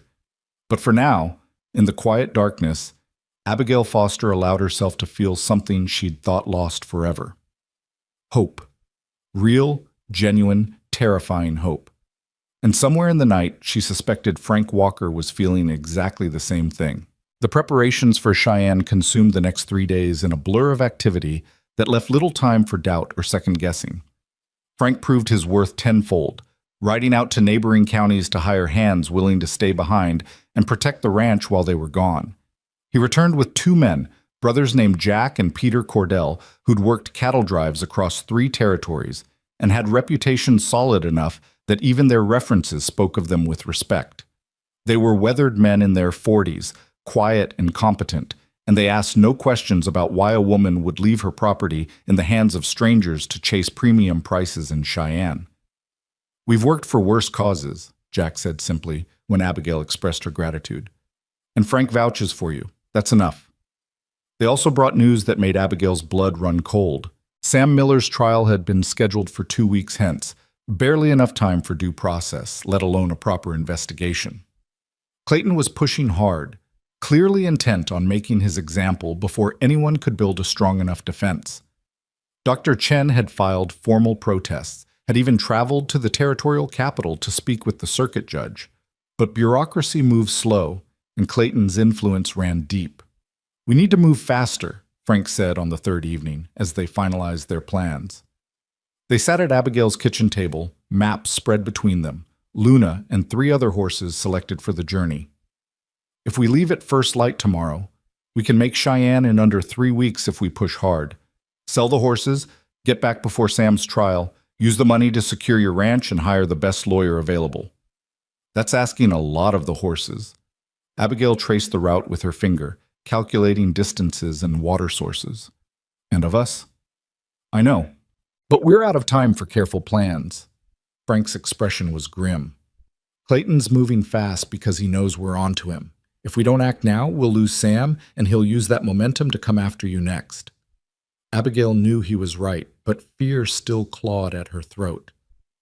What if we fail? What if the horses don't bring enough money, or we can't make it back in time, or then we fail fighting instead of fail waiting? Frank reached across the table, his hand closing over hers. But we're not going to fail, Abigail. I won't let that happen. His certainty should have seemed like empty bravado. Instead, it felt like bedrock, solid, dependable, something she could build on. She squeezed his hand once, drawing strength from his touch, then pulled away before the warmth of his skin against hers could make her forget all the practical concerns demanding attention. All right, dawn tomorrow. We take Luna, the bay gelding, the roan mare, and that young stallion my father bought the year before he died. 4 horses, 3 riders counting young Danny Warren, who Frank says can handle the remuda. Danny was 16, the son of a rancher 2 counties over, and by all accounts a responsible young man who knew his way around horses and wouldn't ask questions about the urgency of their journey. He'd arrived before dawn with his own mount and provisions enough for the trail. They spent the rest of the evening checking tack, organizing supplies, doing all the mundane tasks that expeditions required. The Cordell brothers would move into the small bunkhouse behind the barn, would maintain the property and keep watch for any trouble Clayton might send their way. Dr. Chen had promised to send word if Sam's situation changed, using his son Tommy as a courier since the boy was quick and trustworthy. Everything was arranged, everything was ready. And yet Abigail couldn't shake the feeling that they were missing something, that some crucial detail had slipped past their attention and would come back to haunt them when they could least afford it. She was crossing from the barn to the house near midnight, Frank having finally ridden back to town to collect his own gear, when she smelled it. Smoke. Faint but distinct, carried on the night breeze from somewhere north of the house. Her heart stopped, then kicked into overdrive as she ran toward the smell, praying she was wrong, praying it was just a neighbor burning brush or a campfire or anything except what her gut told her it was. The north pasture was on fire. Not one fire. 3 separate blazes, deliberately set and strategically placed to drive the horses toward the fence line where they'd panic and hurt themselves trying to escape. In the moonlight, she could see flames licking at the dry grass, spreading fast with the wind, and hear the terrified screaming of horses who smelled smoke and knew instinctively that fire meant death. "Jack! Peter!" Her voice ripped from her throat in a scream that carried across the property. "Fire! North pasture!" She was already running, not toward safety, but toward danger, toward the horses that represented everything she had left. Behind her, she heard the bunkhouse door slam open, heard the brothers shouting to each other as they mobilized. But there was no time to wait, no time to organize. Every second counted. The pasture gate was closed, but not locked. She'd been meaning to fix the latch for weeks and never found time. Now that negligence might save her horses' lives. She threw it open and plunged into the smoke-filled darkness, her eyes streaming, her lungs burning, her entire focus narrowed to finding her animals before the fire did. Luna was closest, rearing and screaming her terror, her eyes rolling white in the firelight. Abigail grabbed her halter, spoke in the most soothing tone she could manage, while her own heart hammered with panic. "Easy, girl, easy. I've got you. Come on now, this way." Getting Luna through the gate took precious minutes. The mare fought every step, driven by instinct to run anywhere but toward the human trying to guide her. But finally, they cleared the opening and Abigail could turn her loose to gallop toward the safer southern pastures. 4 more horses remained inside. The fire was spreading faster now, fed by wind and dry grass, creating a wall of heat and light that made the night bright as noon and twice as hellish. Jack and Peter appeared through the smoke, leading 2 horses between them, their faces blackened with soot. 2 more inside, Abigail shouted over the roar of flames. The stallion and the old mare. It's too dangerous. Jack grabbed her arm as she turned back toward the fire. The fence line's about to go. If those horses are still in there, then I'm getting them out. She jerked free, covering her mouth with her sleeve, and plunged back into the inferno. The heat was tremendous, stealing the breath from her lungs and the moisture from her eyes. She could barely see through the smoke and tears, could barely hear over the crackling roar of burning grass and the screaming of panicked animals. The old mare, Duchess, who'd pulled her wagon to the social just days ago, stood frozen in the corner, too frightened to move. The young stallion was nowhere visible, probably already dead or fled or lost in the chaos. Duchess! Abigail reached the mare, grabbed her halter with hands that trembled from adrenaline and fear. Come on, old girl, move, please move. The mare's eyes found hers, seemed to recognize something human in all the chaos. She took one step, then another, following Abigail toward where the gate should be if they hadn't gotten turned around in the smoke. Each step felt like walking through molasses, time stretching and contracting strangely, the world reduced to heat and smoke and the desperate need to survive. They were halfway to safety when the fence line caught with a whoosh that sent flames shooting 10 feet high.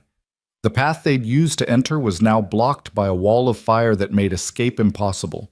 Duchess screamed and reared, nearly pulling Abigail off her feet. They were trapped, cut off from the gate, the flames closing in on all sides. Abigail's mind raced through options and found none. They couldn't go forward, couldn't go back. The fire was too high to jump, too wide to run through. In minutes, maybe less, the entire pasture would be consumed and them with it. She was going to die here, going to burn to death trying to save a horse while her father's ranch went up in flames around her. Clayton had won, had destroyed everything just like he'd threatened, and she'd walked right into it. Then she heard hoofbeats pounding through the smoke, heard a voice she'd know anywhere shouting her name. Abigail, where are you? Here! She screamed the word with everything she had left. Frank, I'm here! He materialized through the smoke like something out of a fever dream, mounted on his buckskin, his face grim with determination and fear. He didn't slow down, didn't hesitate, just rode straight for the fence line at a gallop, his horse gathering itself and launching over the flames in a jump that should have been impossible and somehow wasn't. They landed hard on the other side, Frank fighting to keep his seat as the buckskin stumbled. Then he was beside her, reaching down with one arm. Give me your hand, now. Duchess is a horse. You're a person. Give me your damn hand. She grabbed it, felt his fingers lock around her wrist with bruising strength as he hauled her up behind him. The buckskin grunted under the double weight, but didn't hesitate when Frank wheeled him toward the one section of fence that wasn't yet fully engulfed. Duchess followed, her fear of fire momentarily overcome by her herd instinct to stay with the other horses. Hold on! Frank didn't wait for confirmation, just sent his horse charging toward the flames. Abigail buried her face against his back, felt his muscles coil with tension, felt the moment of suspension as the buckskin gathered and jumped, and for one impossible heartbeat, they were airborne above fire and smoke and death. They landed clear. Behind them, Duchess crashed through a weakened section of fence, her momentum and panic carrying her to safety even as burning rails collapsed in her wake. The pasture behind them was fully engulfed now, flames reaching toward the star-filled sky like the fingers of some hungry god. Frank didn't stop until they'd reached the barn, where Jack and Peter had already organized a bucket brigade from the well to wet down the buildings closest to the fire. He slid from his horse and pulled Abigail down with him, his hands running over her frantically, checking for injuries with a desperation that made her chest tight. Are you hurt? Burned? Tell me you're not burned. I'm fine. Her voice came out hoarse from smoke inhalation. Frank, I'm fine. You got there in time. In time? His voice cracked. I got there with seconds to spare. If I'd been any later, he couldn't finish the sentence, just pulled her against his chest, so hard she felt his heart hammering against her cheek. Don't ever do that again. Don't ever risk your life for a horse again. Do you understand me? They're all I have. The words came out muffled against his shirt. The ranch, the horses, it's everything my father left me. I couldn't just let them burn. You could have died. His arms tightened around her. And what good is your father's legacy if you're dead? What's the point of saving anything if you're not alive to enjoy it? She had no answer to that, could only stand there in his embrace while the fire burned itself out in the north pasture and the Cordell brothers worked to keep it from spreading further. Could only feel the aftermath of terror making her legs weak and her hands shake and her chest ache with emotions she couldn't name. Eventually, Frank released her enough to look at her face, his thumb brushing soot from her cheek. This was deliberate. 3 separate fires, perfectly placed to cause maximum damage. Clayton. Or someone acting on his orders. Frank's expression turned murderous. He's done being subtle, done with threats and pressure. Now he's actively trying to destroy you. We can't prove it was him. Well, we don't have to prove it. We just have to understand what it means. Frank glanced toward the burning pasture, his jaw set. It means we're out of time. It means we leave tonight, right now, before he can make another move. Tonight?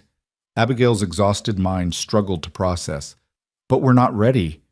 Danny hasn't arrived yet. The horses need rest. We need to get out of here before Clayton burns the rest of your ranch to the ground. Frank's voice was hard with conviction. He set those fires to destroy your stock, your livelihood, your hope. He failed tonight because we were lucky and fast and willing to risk everything to save what matters. But he'll try again, Abigail, and next time we might not be so lucky. Jack approached, his face streaked with soot and sweat. Fires contained. Pasture's a loss, but the buildings are safe. We got lucky with the wind direction. He looked between them, reading the situation with the quick intelligence of someone who'd survived by staying alert. You're thinking of leaving tonight? Yes. Frank didn't look away from Abigail. Can you handle things here alone until we can send Danny from town? We can handle whatever comes. Jack's voice held conviction. But you need to know. Whoever set those fires will know you're leaving once you hit the trail. They'll either try to stop you before you get far, or they'll hit this place even harder while you're gone. Then make sure they can't. Frank finally looked at the older man. Protect this ranch like it's your own. Keep watch day and night. Trust no one from town, especially anyone claiming to come from the sheriff.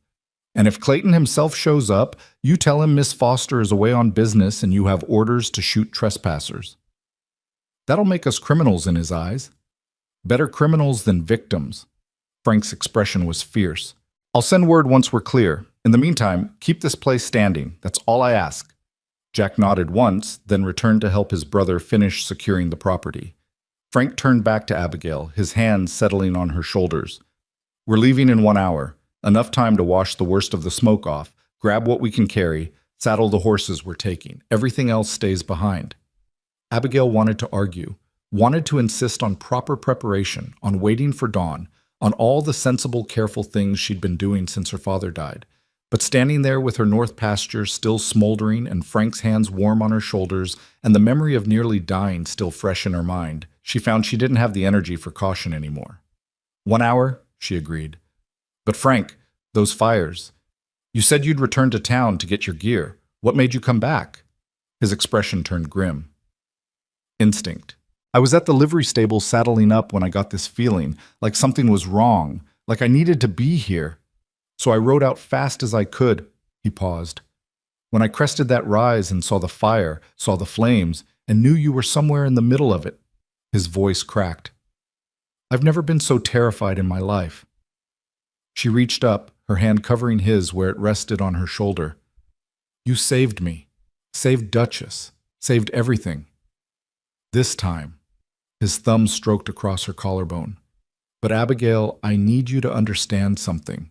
Where we're going, what we're about to do, it's dangerous.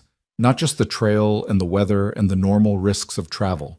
Clayton won't let us just ride away with your best stock. He'll either try to stop us or he'll use our absence to cement his claim on your property. Either way, we're walking into a situation where we might lose everything. I know. And you're willing to risk it anyway? She thought of her father, of the dreams he'd had for this ranch and the legacy he'd died protecting. Thought of Sam Miller sitting in a jail cell for a crime he didn't commit, his family suffering because he'd been kind to her. Thought of Martha and her children, of Dr. Chen's tired eyes, of every person in Silver Creek who'd been hurt by Clayton's ambition and corruption. And she thought of Frank Walker, this stranger who'd walked into her life with lies and stayed with truth, who'd pulled her from fire and promised to stand beside her no matter what came. "I'm willing to risk everything," she said quietly, "because the alternative is losing it anyway while doing nothing. At least this way we're fighting back." Frank's smile was fierce and proud. "Then let's make that bastard regret the day he decided to come after you." They moved through the next hour in controlled chaos. Abigail washed quickly, changed into her sturdiest riding clothes, packed a small bag with essentials and the documents proving her ownership of the ranch and the horses. Frank saddled their mounts and the 4 horses they'd take to Cheyenne, checking every strap and buckle with the attention of someone who knew that details meant the difference between survival and disaster. The Cordell brothers helped load supplies, food, water, blankets, a small tent that would provide minimal shelter from weather. They worked in the darkness before dawn, speaking little, moving with the efficiency of people who understood that time was both precious and running out. "Miss Foster," Peter approached as she was securing her bedroll behind her saddle, "I want you to know, whatever happens here, whatever Clayton tries, we'll keep your ranch standing. You have my word." "Thank you." The gratitude felt inadequate for what these men were risking. "I know you're putting yourselves in danger for a stranger. I won't forget that." "You're not a stranger. You're Frank Walker's friend, and Frank's a good man. That's enough." Peter glanced toward where Frank was checking Luna's hooves one final time. "He cares about you, you know, more than just as an employer or a friend. I've known him 3 years, worked beside him on 2 separate drives. Never seen him look at anyone the way he looks at you." Abigail's throat tightened. "I care about him too, but right now caring feels like a luxury I can't afford. There's too much at stake, too much that could go wrong." "That's exactly when caring matters most." Peter's weathered face creased in a slight smile. "When everything's easy, caring is simple. It's when things are hard that you learn what someone's really made of. Frank's proved what he's made of. Now you get to prove the same." Before she could respond, Frank called out that they were ready. Abigail swung into her saddle, feeling the familiar comfort of leather and the solid presence of Duchess beneath her. Around her, the ranch stood dark and quiet, buildings silhouetted against the pre-dawn sky. Everything her father had built and everything she'd fought to keep. She might never see it again, might lose it all while chasing a desperate hope across 3 weeks of hard trail. But she'd lose it standing still anyway, so at least this way she'd go down fighting. "Ready?" Frank brought his buckskin alongside Duchess, his expression serious in the faint light. "As I'll ever be." "Then let's ride." They set out as the first hint of dawn touched the eastern horizon, 4 horses on lead ropes trailing behind them, the Cordell brothers watching from the yard until darkness swallowed the sight of them. The trail to Cheyenne stretched ahead, 3 weeks of unknown territory and certain hardship, with everything Abigail owned and everyone she cared about hanging in the balance. The first 2 days passed in a blur of constant movement. They rode hard, pushing the horses as much as they dared, covering ground that would normally take 3 days in just 2. Frank set a brutal pace, clearly determined to put as much distance between them and Silver Creek as possible before Clayton realized they were gone and potentially tried to stop them. They spoke little during the daylight hours, saving their breath and energy for the work of travel. But at night, when they'd made camp and the horses were tended and they sat by a small fire beneath a sky full of stars, the walls between them began to crumble. "Tell me what happened 3 years ago." Abigail's voice broke the comfortable silence on their 3rd night out. "You mentioned watching a man die because you didn't step in. What happened?" Frank was quiet for so long she thought he wouldn't answer. Then he said, "His name was David Martinez. He worked for the same ranch I did, outside of Abilene. Quiet man, kept to himself, did his job, and did it well." He stared into the fire, seeing something other than flames. "The ranch owner's son, kid named Marcus, had a mean streak. Liked to push people around, especially the Mexican hands who couldn't complain without risking their jobs. David pushed back one day when Marcus got too rough with one of the younger workers. And Marcus didn't like that. Marcus got his friends, all ranch owners' sons, all convinced they were above consequences. They waited until David was alone in town, then beat him bloody in an alley behind the saloon." Frank's hands clenched. I was there, saw it start, saw David go down. And I stood there telling myself it wasn't my fight, that getting involved would just get me fired or worse. You were scared. I was a coward. The words came out harsh, self-condemning. David died 2 days later from internal bleeding. The local sheriff, who was Marcus's uncle, ruled it an accident. Said David had been drunk and fell.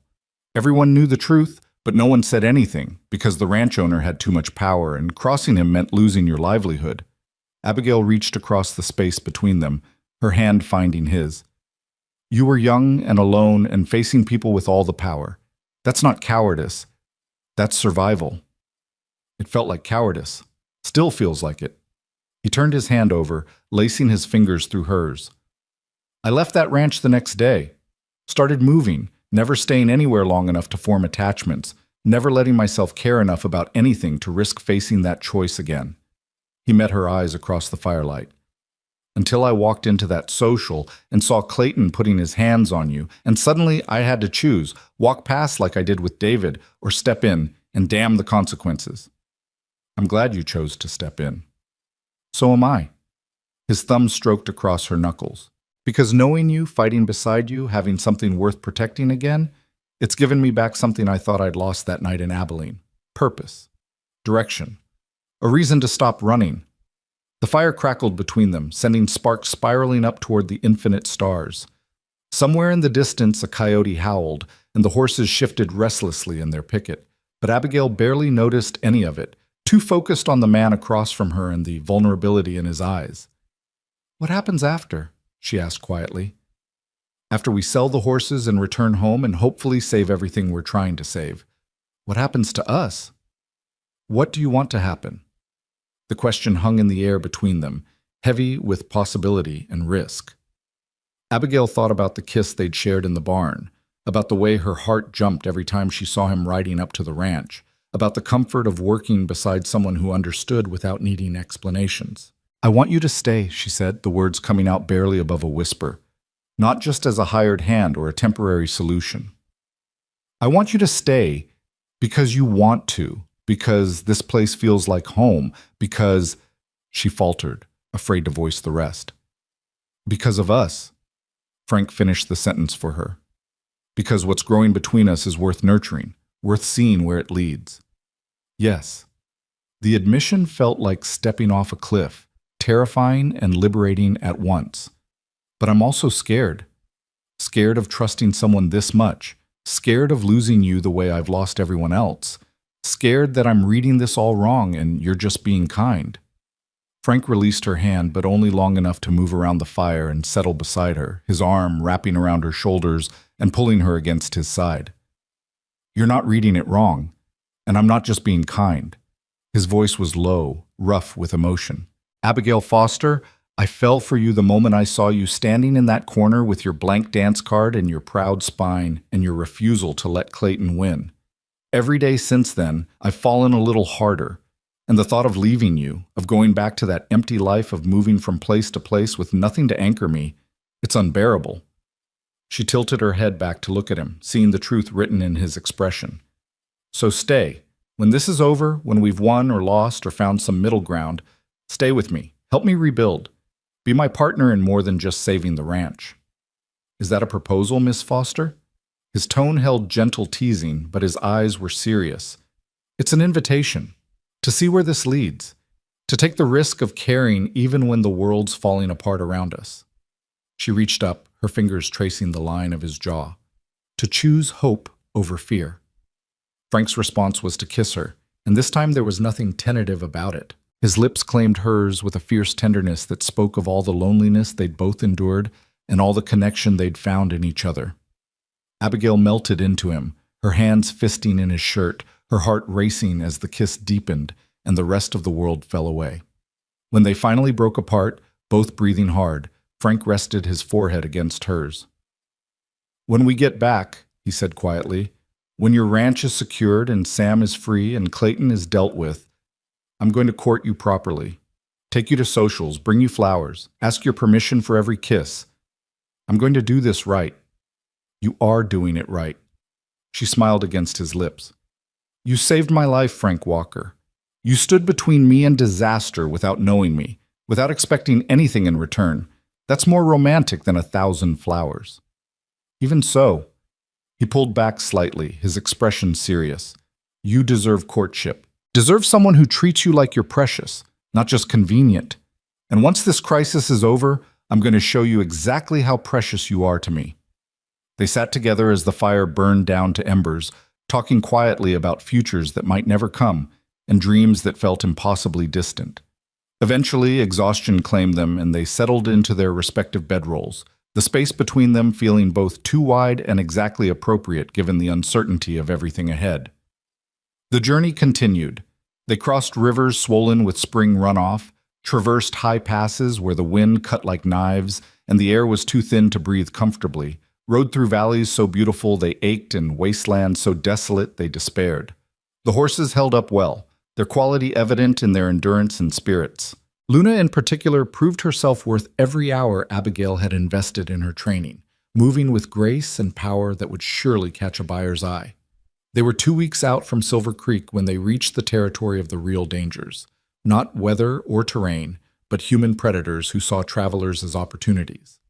Frank's vigilance increased, his hand never far from his rifle, his eyes constantly scanning the horizon for threats.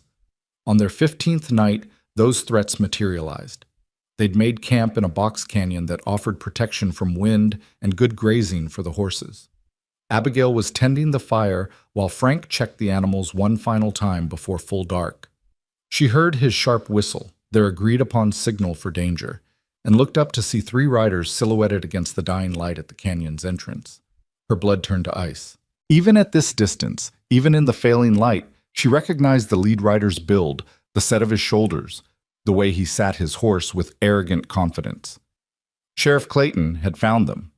And judging by the men flanking him and the weapons they carried, he hadn't ridden all this way just to talk.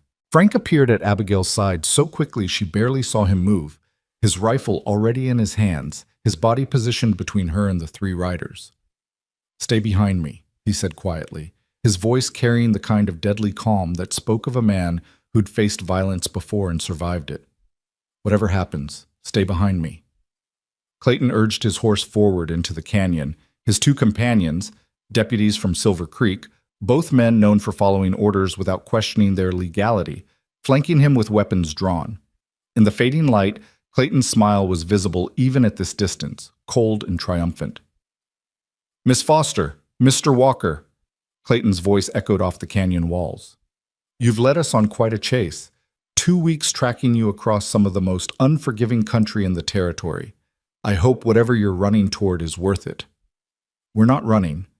Abigail stepped out from behind Frank despite his warning, her spine straight, her voice steady even as her heart hammered against her ribs. "We're conducting legitimate business, taking horses to market in Cheyenne." "Is that what you call it?" Clayton dismounted, his movements deliberate, theatrical. "Because from where I stand it looks like fleeing, abandoning your property, leaving in the middle of the night after setting fires to cover your escape, taking valuable livestock that might be needed as collateral for your outstanding debts. The only person who set those fires was you." Frank's rifle remained level, pointed directly at Clayton's chest. "We have witnesses who will testify to that." "Witnesses?" Clayton's laugh was genuine, amused. "You mean the Cordell brothers? 2 drifters with questionable pasts who'd say anything for the right price.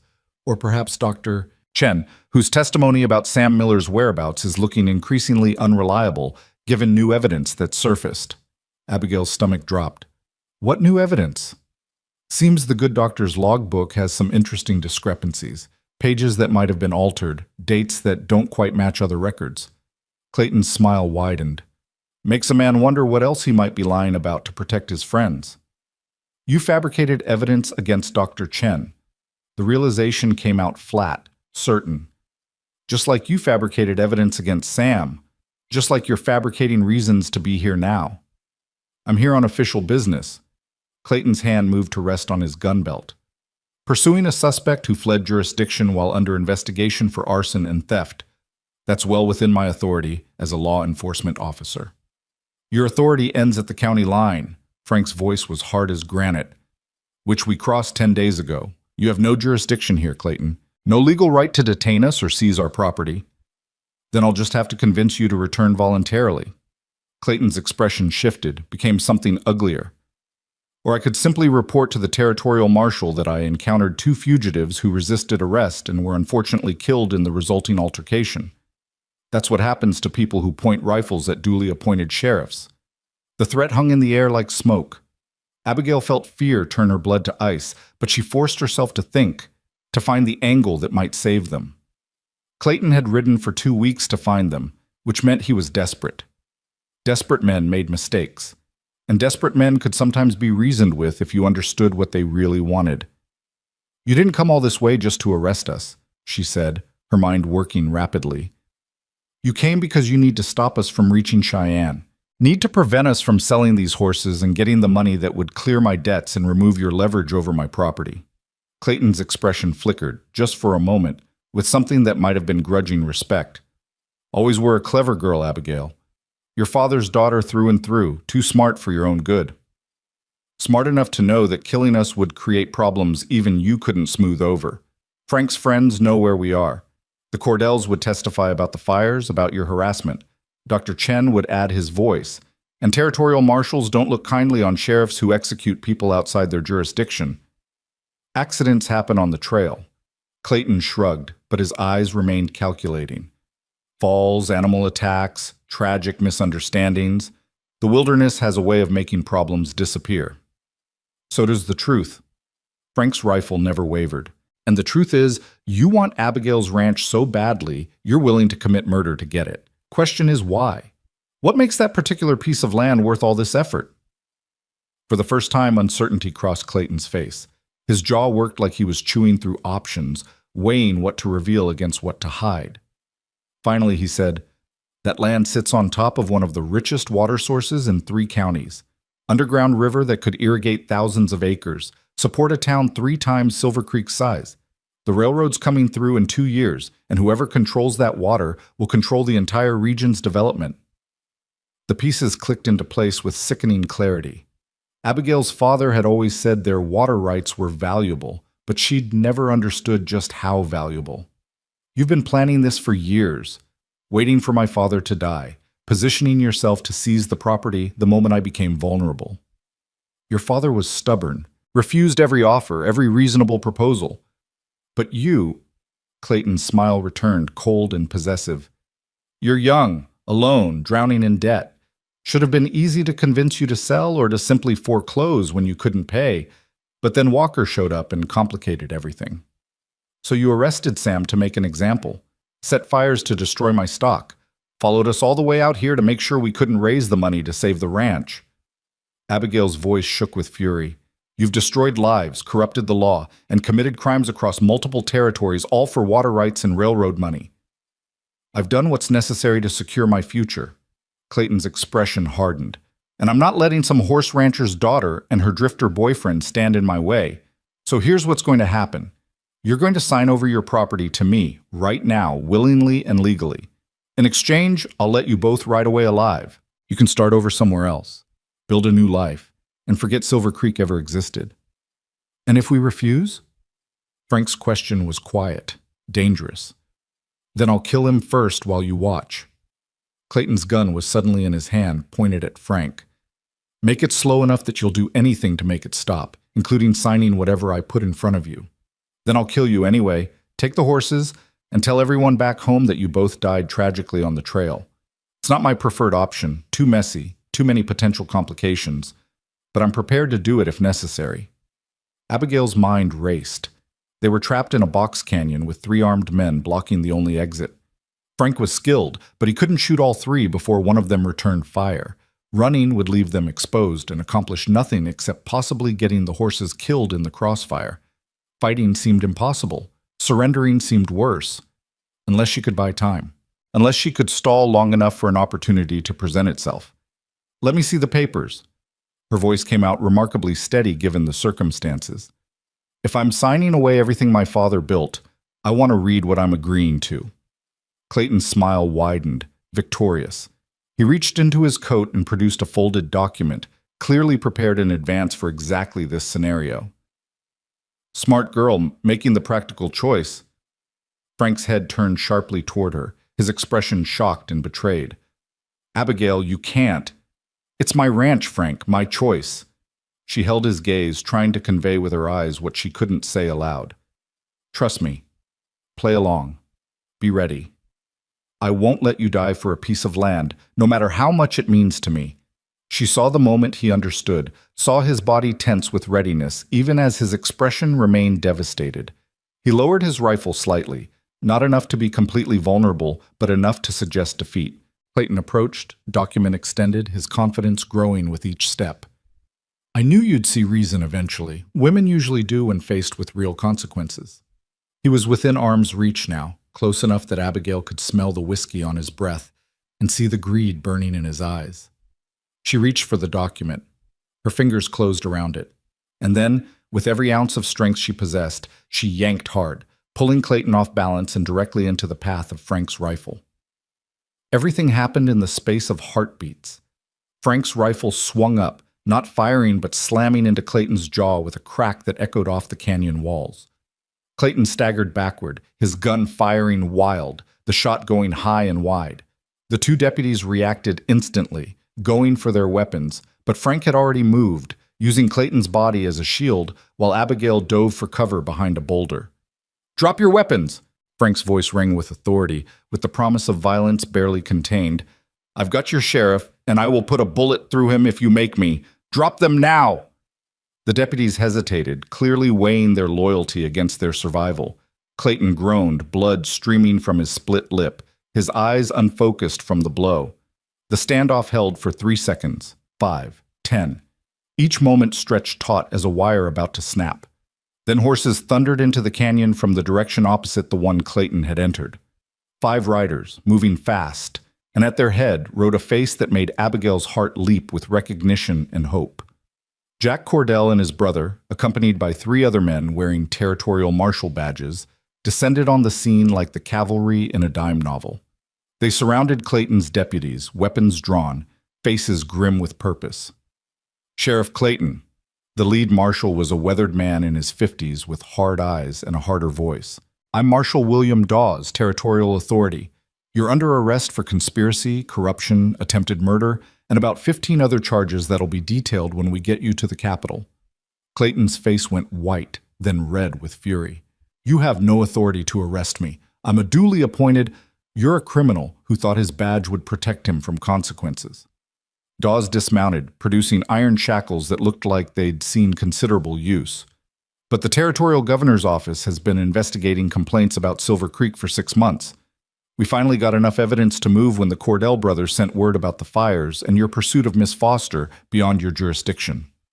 Abigail emerged from behind the boulder, her legs shaking with the aftermath of adrenaline. "How did you know we'd be here?" "We didn't." Jack's weathered face creased in a tired smile. "But Frank sent word through a Pony Express rider about your route and timeline.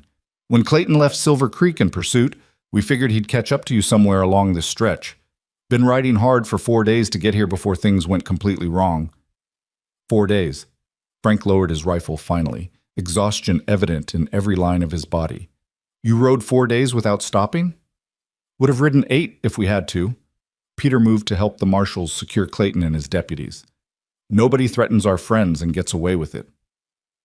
The next hour passed in a blur of explanations and legal procedures.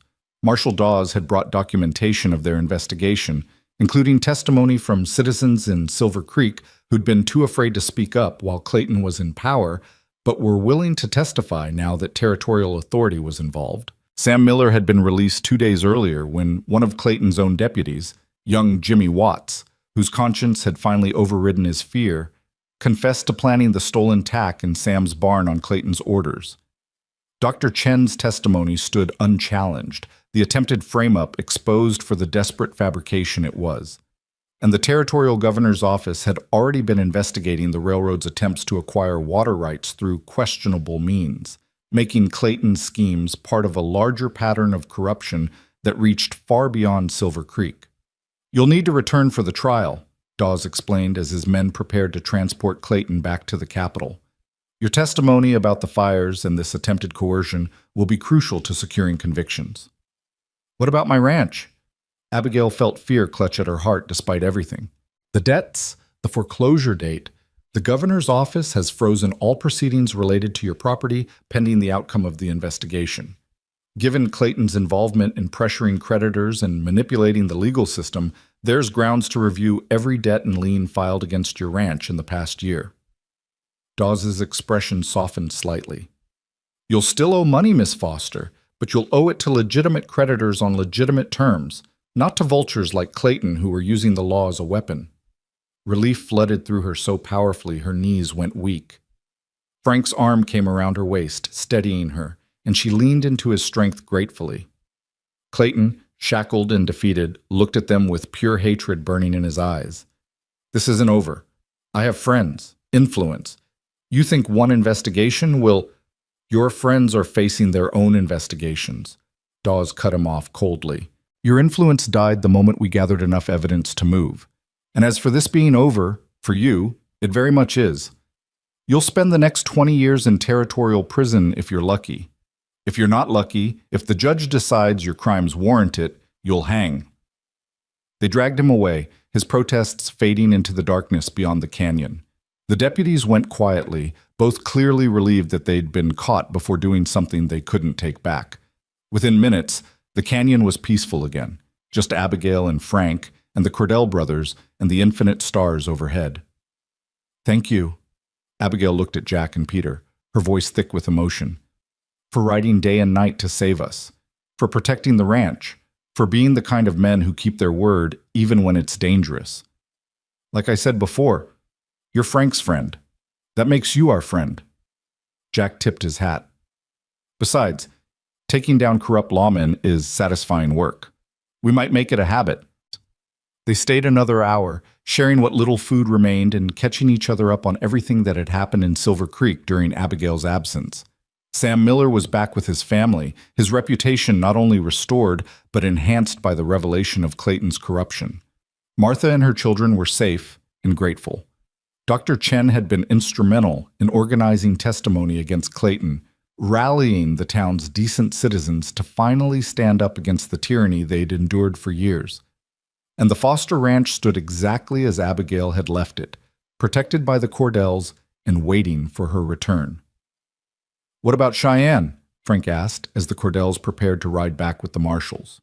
We're still a week out. The horses still need to be sold. The autumn market doesn't close for another 3 weeks. Jack glanced at the 4 horses picketed nearby, their quality evident even in moonlight. You've got time to make the sale and get back before anyone misses you. And I'd wager those animals will fetch even better prices now that your ranch's reputation isn't tied to false debt and corruption charges. So they rode on to Cheyenne, just the 2 of them now, the urgency replaced by something closer to anticipation. The remaining week passed in easy companionship, conversations flowing freely without the weight of fear hanging over every word. They talked about everything and nothing, childhoods and dreams, losses and hopes, the small details that built understanding between 2 people learning to trust each other completely. Cheyenne rose from the plains like a promise kept, its buildings sprawling along the rail line, its auction yards filled with buyers from across the west. Frank had been right about the prices. Luna alone brought in enough money to clear half of Abigail's legitimate debts, and the other 3 horses together covered the rest with substantial surplus remaining for improvements and security. The buyers were impressed by the quality of her stock, several expressing interest in future purchases. One, a rancher from California with operations across 3 states, offered to contract with her for trained horses at premium prices, guaranteeing income for years to come if she could maintain her father's standards. Standing in that auction yard with money in her hands and a future suddenly stretching open before her, Abigail felt tears streak down her face. Frank pulled her into his arms, letting her cry out all the fear and stress and desperate hope of the past months, his embrace solid and safe and exactly where she needed to be. He'd be proud of you, Frank murmured into her hair. Your father. He'd be so damn proud of how you fought to save his legacy. I couldn't have done it without you. She pulled back to look at his face, this man who'd walked into her life with lies and stayed with truth, who'd saved her in every way a person could be saved. Frank Walker, you gave me back my life. How do I ever repay that? You don't repay it. His thumbs brushed tears from her cheeks. You live it. You rebuild your ranch, train your horses, prove that good people can win against corruption and greed. And if you're willing, he paused, his expression turning vulnerable in a way she'd never seen. If you're willing, you let me be part of that life. Not as a hired hand or a temporary solution, but as a partner. As someone who wants to stand beside you for whatever comes next. Is this that proper courtship you promised? Her smile felt shaky but real. Because if so, you're doing it backwards. Usually the courtship comes before the declarations of partnership. Usually the courtship doesn't involve fires and gunfights and cross-territory chases. Frank's smile matched hers, warm and genuine. We've done everything backwards, Abigail. Met under false pretenses, built trust in crisis, fell in love while running for our lives. Why start being conventional now? Her breath caught. Love? Love. The word came out certain, unafraid. I love you, Abigail Foster. Love your strength, your courage, your stubborn refusal to give up even when everything seemed impossible. Love the way you care for your horses and your friends and your father's memory. Love who you are and who you make me want to be. He took her hands, his grip warm and steady. And if you'll have me, I want to spend the rest of my life proving that love to you every single day. Abigail had spent so long being careful, being practical, protecting herself from the pain of loss and disappointment. But standing there in the Cheyenne auction yard with Frank's eyes holding promises he clearly intended to keep, she found she was done being careful. Yes, the word burst from her, joyous and certain. Yes, I'll have you. Yes, I love you too. Yes to partnership and courtship and whatever future we can build together. Just yes. Frank's kiss tasted like victory and promise, and the beginning of something neither of them had dared hope for. Around them, the auction yard continued its business, buyers and sellers negotiating futures, but Abigail barely noticed. She was too busy kissing the man she loved and feeling, for the first time since her father's death, that maybe, just maybe, everything was going to be all right. They returned to Silver Creek 3 weeks after they'd left, riding in at dawn on a morning that painted the sky in shades of gold and rose. The town was already awake and buzzing with news of Clayton's arrest and the territorial investigation. People emerged from buildings to watch them pass, their expressions ranging from curiosity to respect to outright gratitude. Sam Miller stood outside the general store with his wife and children, his face breaking into a wide smile when he saw them. "Miss Foster! Mr. Walker, welcome home." The words hit Abigail with unexpected force. Home. Silver Creek was home again, not a place of threats and fear, but a community that had finally found the courage to stand against corruption. She reined in Duchess, returning Sam's smile with genuine warmth. "How are you, Sam? Your family?" "We're good. Real good, thanks to you." Martha stepped forward, her children clinging shyly to her skirts. "Dr. Chen told us how you stood up to Clayton, how you helped expose his crimes. We won't forget that, Miss Foster. None of us will." More people emerged. The Calloway sisters, old Mrs. Patterson, Tommy Chen on his way to the doctor's office. They called out greetings, congratulations, thanks for helping break Clayton's hold on their town. And Abigail realized that somewhere in the chaos of the past weeks, she'd stopped being the lonely rancher's daughter with the blank dance card and become someone these people respected. Someone they'd stand with when it mattered.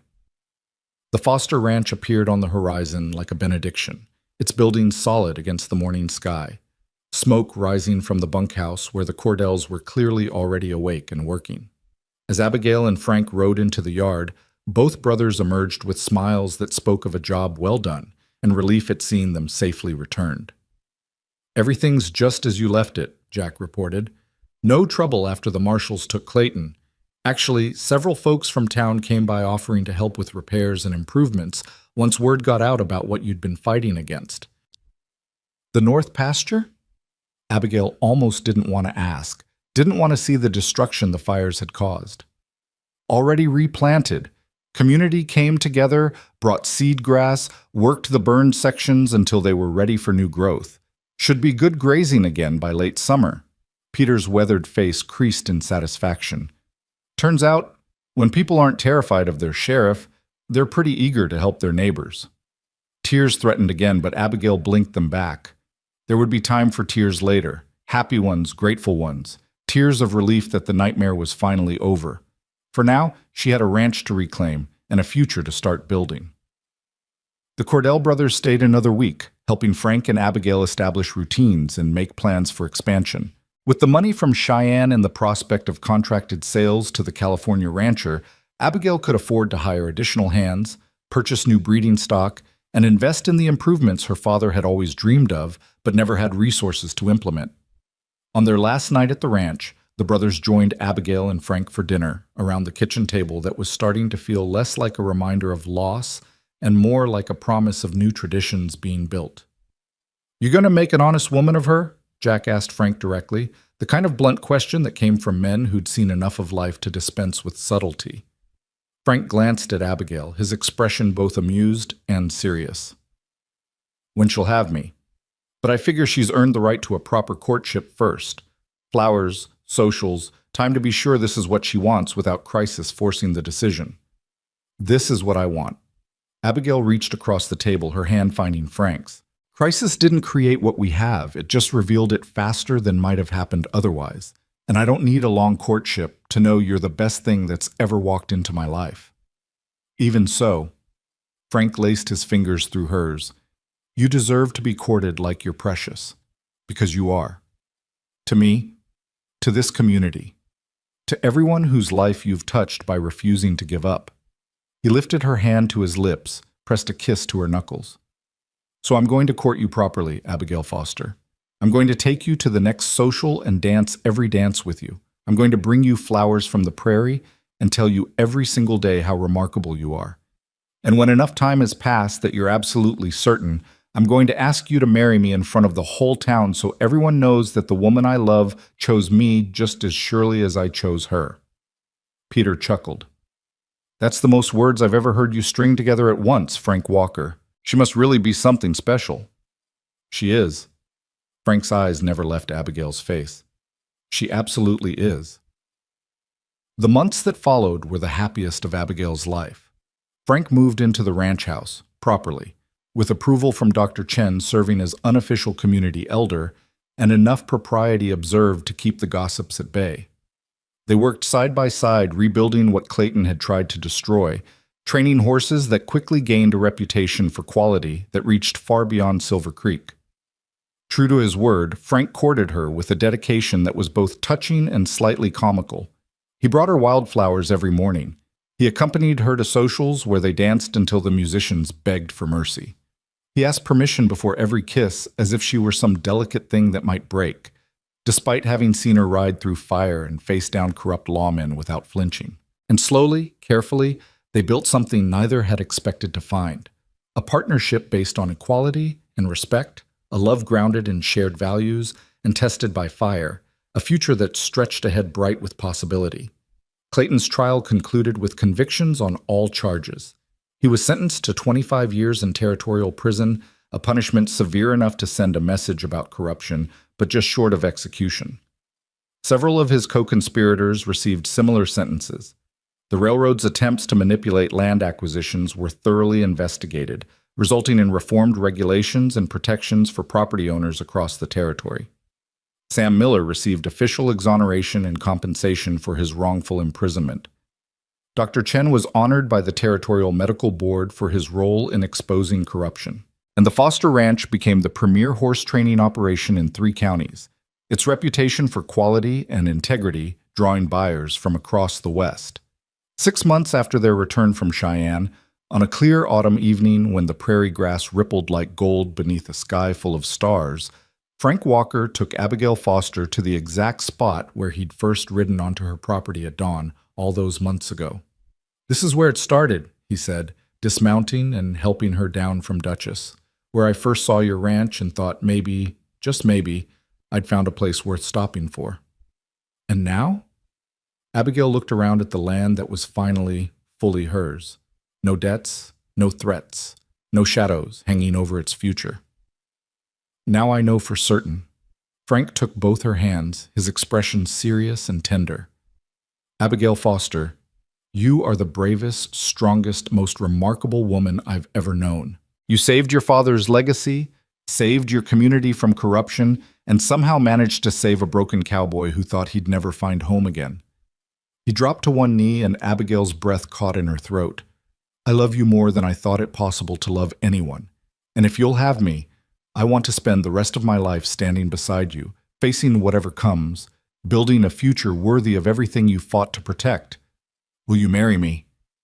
The answer came without hesitation, without doubt, without any of the careful protection she'd wrapped around her heart for so long. Yes.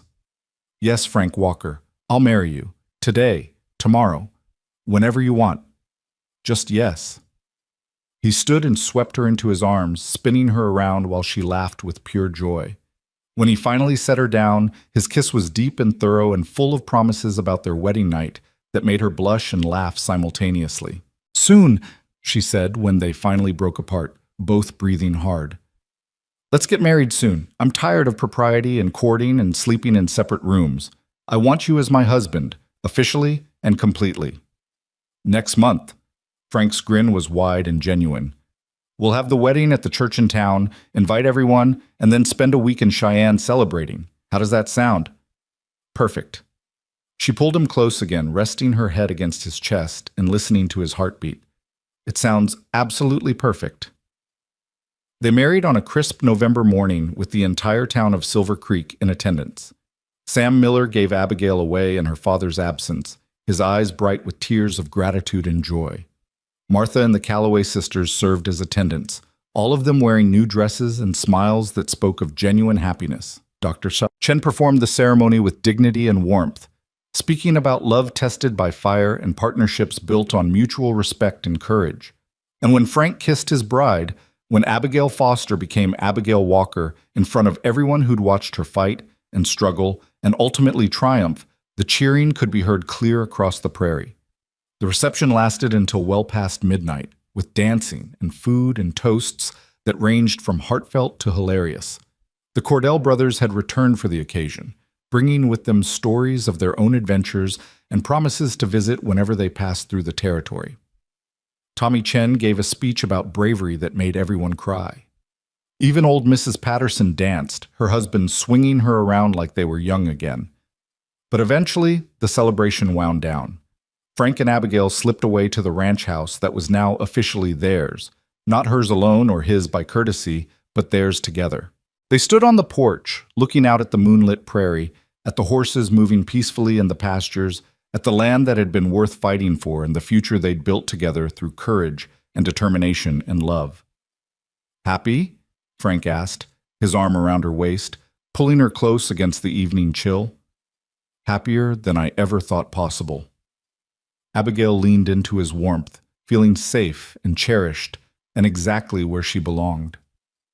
6 months ago, I was standing alone at a social with a blank dance card, thinking I'd face everything by myself. And then you walked through those doors and changed my entire life. She's taken, Frank murmured, echoing the words that had started everything. That's what I said that night, and I meant it. From that moment on, you were taken, protected, valued, claimed by someone who saw your worth when others saw only vulnerability. And now? Now you're taken for good. He turned her in his arms, his hands cradling her face, his eyes holding promises about the wedding night ahead and the lifetime beyond it. Taken by choice, by love, by the kind of partnership that weathers every storm and comes out stronger. You're mine, Abigail Walker, and I'm yours, for good. She kissed him then, soft and sweet, and full of gratitude for the cowboy who'd said she was taken when she was anything but, who'd stood beside her through fire and fear and impossible odds, who'd given her back not just her ranch, but her faith in the possibility of love and partnership and happily ever after.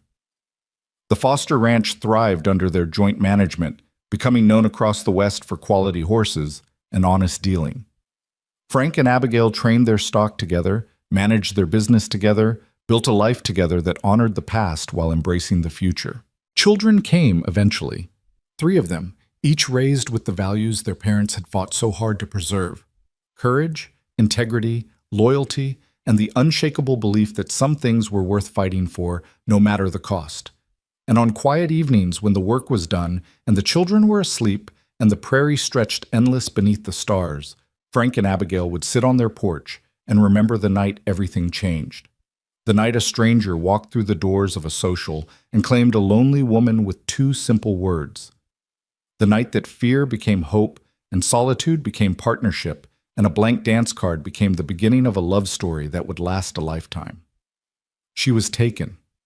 Had been from that first dance, that first kiss, that first moment when Frank Walker's blue eyes met hers and promised protection without demanding surrender.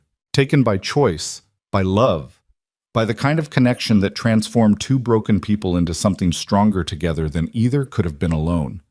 Taken, claimed, cherished, and loved. For good.